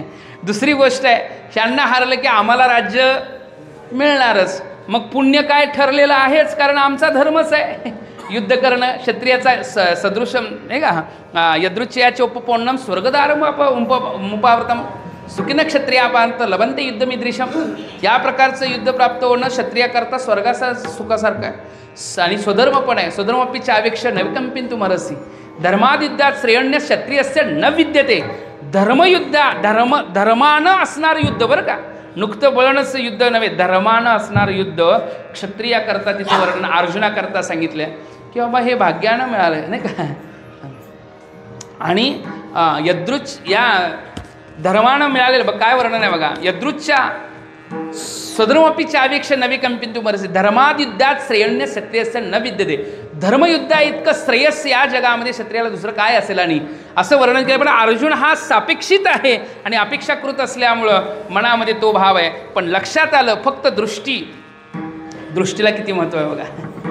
दृष्ट्वेमं सजनम कृष्णम, फक्त बघितलं. किती दिसले, आपले दिसले का परके दिसले? तुमचं काय म्हणणं? ऐकायला येते ना तिकडे पर्यंत. आपले दिसले का परके दिसले? भीष्मम च द्रोणम च जयद्रथम, सगळं भीष्म द्रोण नाही का वर्णन कोण आपलीच आहेत. गुरुण हत्वाई महान भावान श्रेयो भोगतो मैक्षमपील. अहो गुरूंना मारणं शक्य आहे का देवा? आता गुरु दिसले, जेने वर्णन केलेलं आहे की ज्या भीष्मांच्या वर्णन आहे, जेने धनुर्वयच मज दिला, द्रोणाचार्यांचं वर्णन आहे, भीष्माचार्यांचं वर्णन अर्जुन करतायत. ह्या एवढ्या भीष्म गंगा नंदन प्रताप तेजवाणू ज्यांचं वर्णन अगोदर केल्यानंतर त्याच भीष्मांच्या बद्दल आपलेपणाचा भाव करतायत. हे सगळं फक्त कृपया पर्याविष्ट विशिदन्निदम अब्रवीत, फक्त करुणा आली. मग तुम्ही सांगा, करुणा चांगली का वाईट? आपल्या अंतःकरणामध्ये करुणा येणं चांगलं लक्षण का वाईट लक्षण आहे? चांगलं आहे ना. पण भगवंत म्हणतात विषमे समुपस्थितम. युद्धाकरता गेलेले आहेत, ठिकाण कुठलं आहे? युद्धाकरता गेलेले आहेत आणि तिथं म्हटले आता मला त्यांची दया येते, मी शस्त्र ठेवतो आणि जातो घराकडे. म्हणून चालेल का? युद्धाकरता सलामी दिलेल्या आहे, शंख फुंकलेल्या आहेत. म्हणून विषम परिस्थितीमध्ये करुणा चांगली, पण विषम परिस्थितीमध्ये कोणाबद्दल करुणा करतोय हा एक भाव आहे, आणि विषम परिस्थितीमध्ये करुणा हा भाव. म्हणून म्हटले नाही जमू शकत. कुतस्त्वा कश्यमला मिदम विषमे समुपस्थितम अनारिजुष्ट मस्वर्गम कीर्ती कर्म अर्जुन. मग एक काम कर म्हटले, कर्म करायचंच आहे. तुला सांगतो, तुला वाटत असेल ह्यांना मी मारणार, ते मला मारतील किंवा त्यांना मी मारणार, हे असं काय असेल तर काही नाही. तेही मरणारे नव्हे, त्यांची स्वरूपत्वेनं मूळ जे आहे ते, आणि मीही मरणारा, तूही मरणारा नाही, आणि आपण पहिलेही होतो, तेही पहिले होते. हे सगळं भगवंतांनी सांख्य चिंतन सांगायला सुरू. नंतर कर्माच्या दिशेने येत असताना अर्जुनाला भगवंतांनी आसक्ती म्हणजे अपेक्षाकृत भाव जो धरून बसलेला आहे तेवढं त्यागून कर्म करायचा बोध देतात. योगस्थ कुरु कर्माणी संगम त्यक्त्वा धनंजय. त्याला म्हणतात बुद्धियोग. बुद्धियोग म्हणजे काय? आता बसलेल्या ठिकाणी सुद्धा कीर्तन ऐकायला आपण बसलोय, एखाद्याला तर वाटलं महाराजांना जरा 4 विनोद करावेत, जरा आमचं म्हणजे तेवढंच हसायला येईल, करमणूक होईल, तेवढंच. तुमच्या इकडे वाटत नाही, मी सांगतोय आपलं उदाहरण म्हणून बरं. म्हणजे कुणाला वाटत नाही तर, पण एक सांगतो, एखाद्याला असं वाटलं महाराजांनी जरा विनोद करावा, 4 गोष्टी सांगाव्यात, हसावं. मग ही झाली मनातली काय आहे? अपेक्षा मनामध्ये. आणि त्यामुळं काय झालं, तसा भाव जर नाही आला, तसं विनोद आला नाही, तसं बोलणं आलं नाही, तर मग झालं दुःख. महाराज कुणी आणला होता हाच प्रश्न, त्याला पहिलं शोधा, नाही का महाराज? काय होतं बघा, ह्याला म्हणतात अपेक्षाकृत बोलणं. अपेक्षाकृत कीर्तन सुद्धा सहज अवस्थेमध्ये, उत्तमा सहज अवस्था. मी सुद्धा अशी आस करून चालत नाही की तुम्हाला वाटलं पाहिजे वा वा महाराज आजपर्यंत असं कीर्तन कधी ऐकलंच नाही. असं जर मला वाटायला लागलं, तुम्ही म्हणावं असं, तर ही सुद्धा एक प्रकारची आस आहे. आणि त्यामुळं आपलं कार्य हे उत्कृष्ट होत नाही. आपलं कार्य उत्कृष्ट होऊ शकत नाही. कार्य जर उत्कृष्ट व्हायचं असेल तर अंतःकरण एवढं स्थिर असावं लागेल की तिथं आस नावाची गोष्ट प्रस्तुत नसते. मग त्या कर्मामध्ये जर आपण स्थित झालो तर मग आपल्याला ते श्रेष्ठत्वाचं कर्म होतं. कसलं कर्म होतं? श्रेष्ठ कर्म होतं. श्रेष्ठ. एवढे छोटे छोटे आस असतात आपल्या, एवढे छोटे छोटे मनामध्ये भाव असतो. एखाद्या गायकाला वाटतं माझं जरा गायन चांगलं व्हावं, नाही का? तुम्हाला सांगू का, मृदंग वाजावा आपण देवाकरता वाजावा असं वाटत असेल आणि देवाला आनंद यावा असं वाटत असेल तर समजून जावा आपल्याला लोकांनी मानो अगर न मानो, देवानं मानलं बाद झालं, नाही का? गायन काय लोक एवढे असं त्याचे भाव विवर होऊन गातात. काही लोक एवढं भाव ओवर जातात की त्या अभंगामध्ये आतपर्यंत तो भावानं त्या परमात्म्याला आळवता डोळ्यातनं पाणी यायला लागतं. कंठावरोध रोमांच श्री परस्पर लपमाना पावयंती कुलाणी. काय कीर्तन करता करता लोक डोळ्यातनं अश्रू यायला लागतात. काहींच्या देवाचं वर्णन करायला लागलं, नाही का? त्या भक्ताच्या भावता एवढ्या दिव्य यायला लागतात. एखादा गायन करायला लागला तर तो राग जर आलाप करायला लागले एखाद्या गायनामध्ये तर अंतःकरण एवढं प्रफुल्लित होऊन जातं, शुद्ध होऊन जातं, नाही का? म्हणजे काय आहे ते गायन कोणा करताय? निरपेक्षपणानं केलेलं परमात्म्याकरताचं ते अर्पण करायचं आहे, असं कर्म असं. हे कर्माचा भाव कसा आहे तुम्ही सांगा? घरामध्ये जेवण आपण तयार करतो ते कृष्णार्पण करायचं असेल तर त्याच्यामध्ये कृष्णांना न आवडणारी गोष्ट ठेवेल का आपण? त्या जेवणामध्ये ते नैवेद्याचं ताट आहे, निवद नव्हे बरं का. नैवेद्य देवाकरता काय आहे? नैवेद्य, आणि त्या नैवेद्याला नैवेद्य देवासमोर आपण ठेवायला जातो. देवाला आवडणारी गोष्ट महाराज त्यात ठेवतो का न आवडणारी? आवडणारी, कारण त्याला अर्पण करायचं, त्याला अर्पण करायचं. तसं हे कर्मच देवाला अर्पण करायचं आहे असं समजून जर प्रत्येक क्रिया आपली जर केली गेली तर त्याला आवडणारीच क्रिया करेल. अशा प्रकारचा भाव का सांगितला? विषयी विरक्त, विषयावर्ण भावता, आसक्ती भाव. हा आसक्त भाव मी सांगायला लागलो. मोह, आसक्ती, अपेक्षा ही कशाला प्रवृत्ती परक आहेत आणि त्यापासून माझी प्रवृत्ती निवृत्त अवस्थेमध्ये जावी. विषयी सदा असावे म्या सदा, विषयी विरक्त, काया वाचा चित्त तुझे पायी. देवा मी सदा विरक्त असावं विषयापासून. मग हे शरीराचा भाव मग कोणाच्या ठिकाणी ठेवा? मन कुठं असावं? मग त्या मनाची स्थैर्यतेचं ठिकाण काय, नाही का? चित्ताचं स्थैर्यतेचं ठिकाण काय? काया वाचा चित्त तुझे पायी. देवा तुझ्या चरणावर. काया म्हणजे शरीर, वाचा म्हणजे वाणी, आणि चित्त, काया वाचा चित्त तुझे पायी. तुझे पायी म्हणजे काय? फक्त समर्पणाचा भावच करायचा आहे. वास्तविक सारखं सारखं देवाच्या चरणावर जाऊन आपण डोकं टेकवायचं सारखं सारखंच असं जमेल का? नाही नाही. पण तो भाव आहे देवा, नाही का? देवाच्या चरणावरती नतमस्तक होणं हा भाव आहे. नम्रता धारण करणं, मनाची वृत्ती तिथं ठेवणं भाव आहे. आणि चित्त, नाही का? आणि मग वाचा, वाणीनं त्याचाच उच्चार करणं हा एक भाव आहे. आणि हे निरंतर भाव, निरंतर काया वाचा चित्त तुझे पायी असावे म्या सदा विषयी विरक्त. हा सदा शब्द दोन्ही ठिकाणी. असावे म्या सदा विषयी विरक्त आणि सदा काया वाचा चित्त तुझे पायी.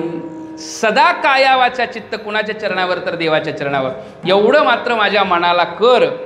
ऐसे माझे मन करी देवा, नरनारी बाळी अवघा नारायण. ऐसे माझे मन करी देवा, नयो काम क्रोध द्वेष निंदा द्वंद्वावधा गोविंद निसंदेह. असावे म्या सदा विषयी विरक्त, काया वाचा चित्त तुझे पायी. करुणिया सहाय्यपूर्वी मनोरथ, व्हावे कृपावंत तुका म्हणे. क्रमानं बघायला गेलं तर ज्ञानाचा बोध प्राप्त करायचा असेल तर कृपावंत लागतात. ज्यांच्याकडे विनंती करायची आहे ते कृपावंत लागतात. सद्गुरूकडे गेल्यानंतर सद्गुरूंच्याकडं आपण बोध ऐकतो, पण कोणत्या गुरुकडे आहे तर श्रोत्रिय ब्रह्मनिष्ठ आणि कृपाळू शब्द आहे. कृपा, जसं संत कृपा करतात, होता कृपा तुमची पशु बोले वेद, नाही का? संत कृपा, संत कृपेचे हे दीप साधका करती निष्पा. आणि कृपा दान केले संती ते कल्पांती सरी, नाही का?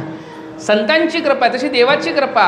मूकं करोति वाचालं पंगुं लंघयते गिरिं यत्कृपात् महं वन्दे परमानंद माधवम. देवा तुमची कृपा. आता एकदा का देवाची कृपा झाली, देव कृपावंत आहेत. कृपावंत म्हणजे केवढी कृपा आहे? कृपा सिंधू, धन्य तुझ कृपा सिंधू म्हणतील. देवाचं स्वरूप कृपा सिंधू, धन्य तुझ कृपा सिंधू म्हणतील. तू कृपा करतो बाबा, नाही का? पर दुःख प्रहाणीच्या कृपा, दुसऱ्याचं दुःख संपवण्याची अंतकरणामधली जी इच्छेचा भाव आहे, नाही का? आणि त्यामुळं जी केली जाते भावता, दुसऱ्याचं दुःख नष्ट करण्याकरताचा भाव. आणि ती कृपा भगवंत करतात, कारण देव आणि संत, देवते संत निमित्त त्या प्रतिमा. मग नरनारी बाळे अवघा नारायण, ऐसे माझे मन करी देवा. इथनं जर जायचं असेल तर संकल्प विकल्पात्मक मन आहे. मनामध्ये संकल्प भाव आहे, मनामध्ये विकल्प भाव आहे. त्यामुळे जगदाकार करता मनाला घेऊन असतेच. एकदा का मनाचा मनपणा संपला, मनाचे मनपण गेले, बोलाचे बोल केपण ठेले, जया माझी सापडले देय दिसे. नेयाचा अनुभव आला की मनाचा भाव शिल्लक राहत नाही. जोपर्यंत मन जगामध्ये वावरते तोपर्यंत त्या भावाबद्दल ही जगतातली सर्वत्र देव बघावा, सर्वत्र देवाचा भाव दिसावा. नरनारी बाळे अवघा नारायण, अशा प्रकारची कृपा करा. ऐसे माझे मन करी देवा, अशी कृपा असते. जगामध्ये सगळीकडे परमात्म्याचा अनुभव. म्हणून तुम्ही कृपावंत आहे शब्द आहे. करुणिया सहाय्यपूर्वी मनोरथ, व्हावे कृपावंत तुका म्हणे. देवा सहाय्य करा.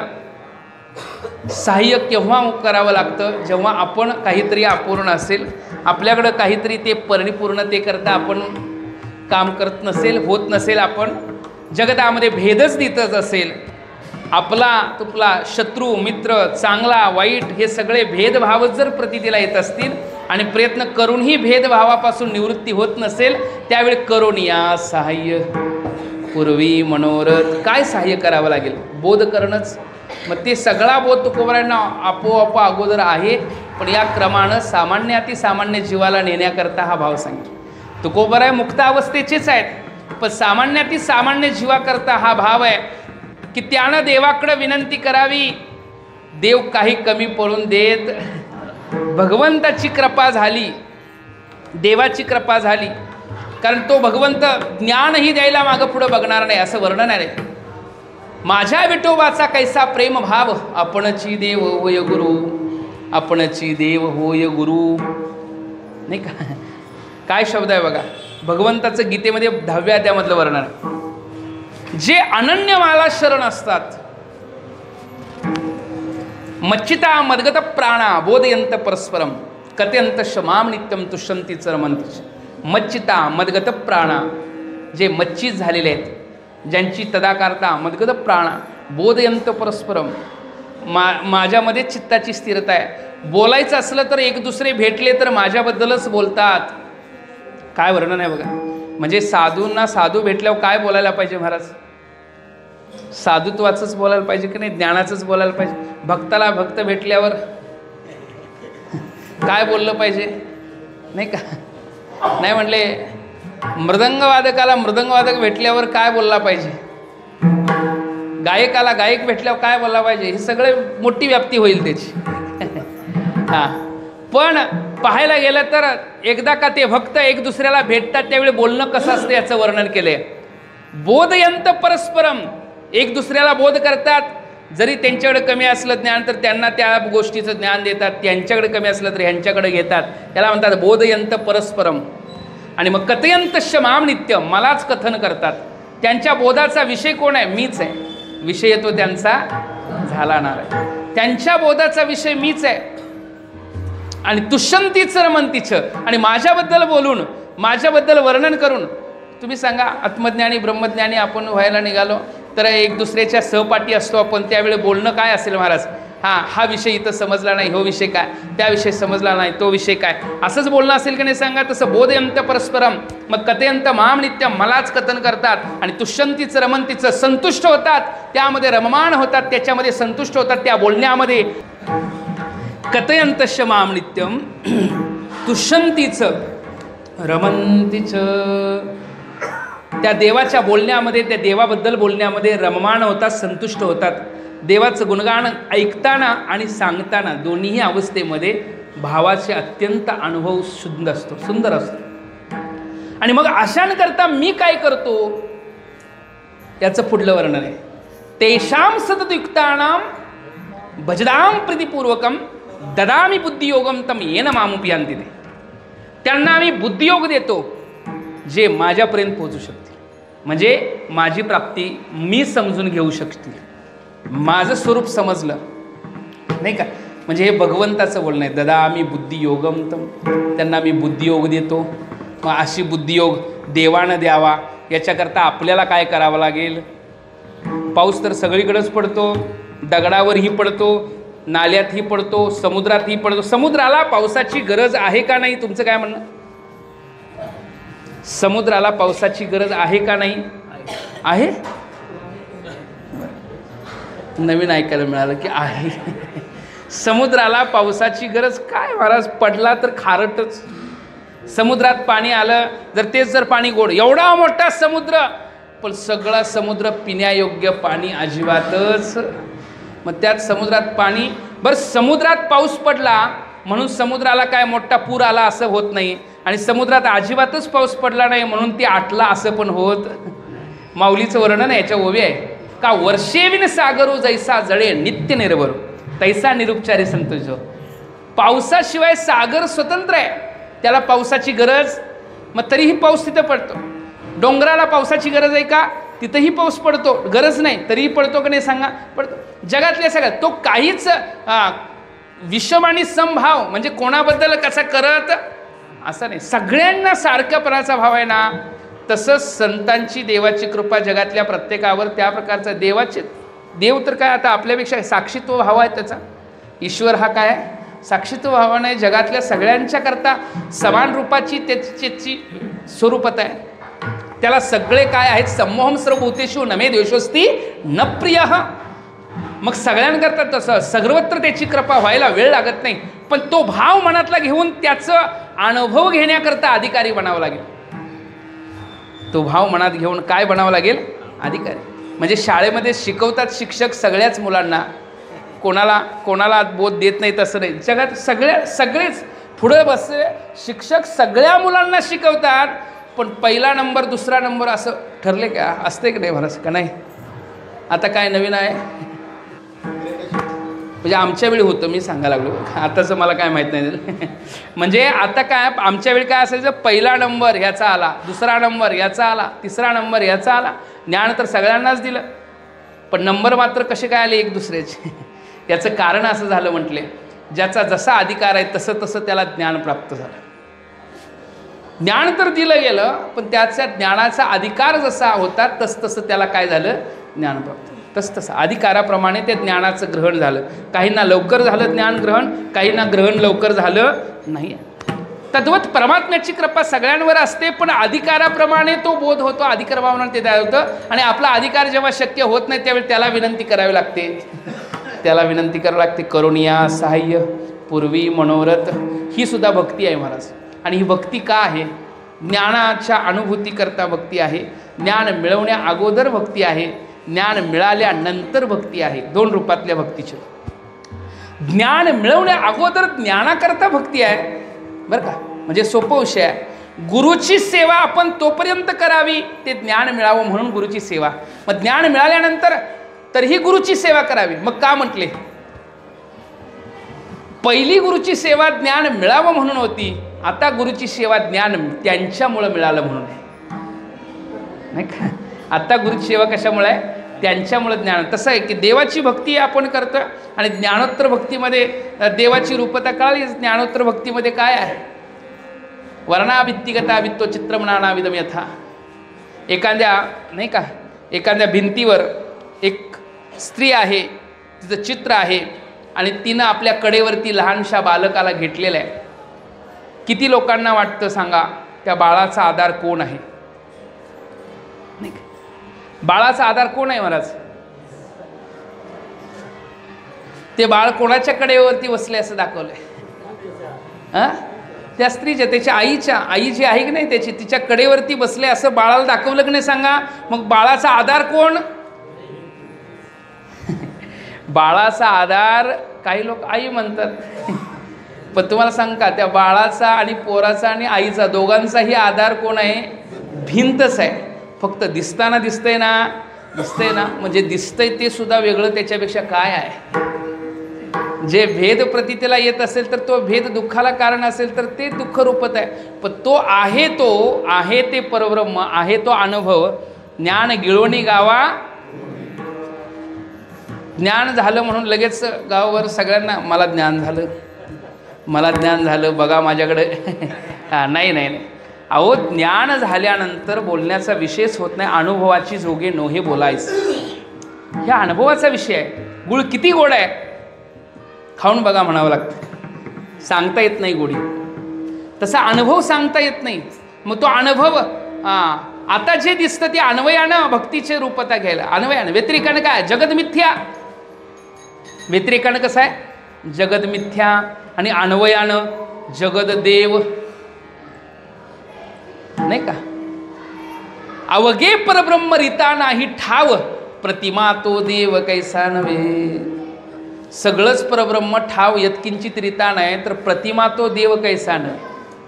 मग आहे त्याच्याकडं त्या अवस्थेची भावता. मग बाकीच्यांकरताचा बोध, बाकीच्या सगळ्या जीवांकरताचा भाव जर व्हायचा असेल तर येत वडील जे करते तया नाम धर्म ठेविती येरानुष्ठी. मग ती व्यवस्थेकरताचा भाव आहे. पुढल्या व्यवस्थेकरताचा भाव म्हणायला काय हरकत? ती व्यवस्थासुद्धा ज्याच्या त्याच्या अधिकाराप्रमाणे अनुभूतीला येते. ती व्यवस्था जगातल्या अनुभूतीला कोणाकोणाच्या अधिकाराप्रमाणे. मग किती जीव आहेत? अहो, ब्रह्मसत्यम जगदमिथ्या हे जर ज्याच्या नावानं बोध झाला, ज्याला याच्या दृष्टीनं बाकी जगातले जीव त्यांच्या दृष्टीनं काय आहेत? काय म्हणणं आहे तुमचं? जगातले जीव नावाची भेद राहील का? सर्वम खलु इदं ब्रह्म सर्वांगटी राम ईश्वर सर्व भूतानां हृदयेषु अर्जुन तिष्ठति. जगामध्ये देवाशिवाय ब्रह्म्याशिवाय अनुभूतीशिवाय जगात दुसरा भावच नाही. नाही, त्या अनुभूतीमध्ये आता काय आहे? वेगळेपणाचा भाव. म्हणून ते स्पेन्सर नावाचे विदेशी पाश्चात्य दार्शनिक, पाश्चात्य फिलॉसॉफर पेन्सर अज्ञेयवाद सिद्ध करायला निघाले. अज्ञेयवाद, अज्ञेय मीमांसा. जे प्रतीतीला येते ते कळत नाही आणि ते आम्हाला असं नावं ठेवायला लागले. वेदांत, आम्हाला म्हणजे वेदांत असं नावाला ठेवले. तुम्ही दुतोंडी आहे म्हटले. दुतोंडी कसं? दोन्ही तोंडांनी बोलता. एक म्हणता की ते कळत नाही आणि दुसरे म्हणता की ते अनुभवाची योग आहे. एक तर म्हणता कळत नाही आणि दुसरं म्हणता काय, म्हणून ते म्हटले दुतोंडी आहे. पण तसं नाही म्हणते. हे कळत नाही हे ते बुद्धीच्या द्वारा, बुद्धीच्या धर्माद्वारा कळत नाही, काही हरकत नाही. न तत्र गच्छती वाग गच्छती, न तत्र चक्षुर गच्छती, न मनो गच्छती. येतो वाचे निवर्तन्ते अप्राप्य मनसा. असं मन वाचातीत तुझे हे स्वरूप. आणि मग त्यांचं खंडन केलं आपल्या लोकांनी. खंडन करताना म्हटले की तो अगम्य आहे बुद्धीद्वारा, हे जरूर आहे, पण बुद्धीमध्ये त्याची साक्षीत्वतेचा अनुभव मात्र येण्यात. दोन्ही रूपात आहे. अनुभवही येतो आणि अगम्य. कळत नाही म्हटलं, मग एवढं शास्त्र अभ्यासलं आणि शेवटी सिद्धांत काय काढला? कळत नाही. तो परमात्मा आहे जरूर, पण त्याचं ज्ञान आम्हाला होत, मग तुम्हाला होत नाही म्हणून अजिबातच होत नाही असं काय समजू नका. नाही का? तो जर अगम्यच असेल, कळत नाही असा भावात जर असेल, तर मग तुमच्यामध्ये आणि अज्ञानी माणसात फरक काय झाला? एवढं ज्ञान गोळा करून करून शेवटी सिद्धांत काय मांडला? नाही का? त्याच्यापेक्षा अनुभूती येणारे लोक सांगतात आनंदाचे डोही, आनंद तरंग, आनंदाची अंग, आनंदाची, नाही का? त्या आनंदाची नाही या आनंदाशी जोडा सांगता गोष्टी लागती कोडा. ज्या अवस्थेचं वर्णन जे करतायत त्या अनुभूतीशिवाय करतायत का महाराज? तुका म्हणे नये जाणीव अंतरा, अंतर्या थारा आनंदाचा. जाणीवसुद्धा जिथं पोचत नाही अशा ठिकाणी अंतरामध्ये आनंदाशिवाय दुसरा काय भाव असेल? तो आनंद अनुभवाचा. ज्यांनी अनुभवला त्यांच्याकडं बोध ऐकावा. म्हणजे आम्हाला अजून आम्ही पण तिथंपर्यंत पोचलो याची गॅरंटी देता येत, म्हणजे आपलं सांगतोय बरं का. पण ज्यांनी अनुभवला त्या संतांनी मात्र अनुभवलेलं आहे आणि त्यांच्या मार्गाने आपण जावं. तेनेची पंथे चालो जातात, त्यांच्या मार्गाने त्यांचा बोध ऐकावा आणि त्या संत संगतीमध्ये राहावं. म्हणून हितं वर्णन काय आहे? सहाय्य देवा मात्र करा आम्हाला. करुणिया सहाय्य पूर्वी मनोरथ. हे मनोरथ आहे. मन आहे तोपर्यंत मनोरथ आहे आणि मन आहे तोपर्यंत काय आहे? मनोरथ आहे. आणि काय मनोरथ आहे? ऐसे माझे मन करी देवा, हे मनोरथ आहे. आणि एकदा का हे मनोरथ झालं की असं मन झालं की मग मनाचे मन पण गेले. अनुभूतीच्या ठिकाणी बोलाचे बोलके पण ठेले. जया माझी सापडले ज्ञे दिसे. ज्ञानेश्वर माऊली, ज्ञानराज माऊली तुकाराम.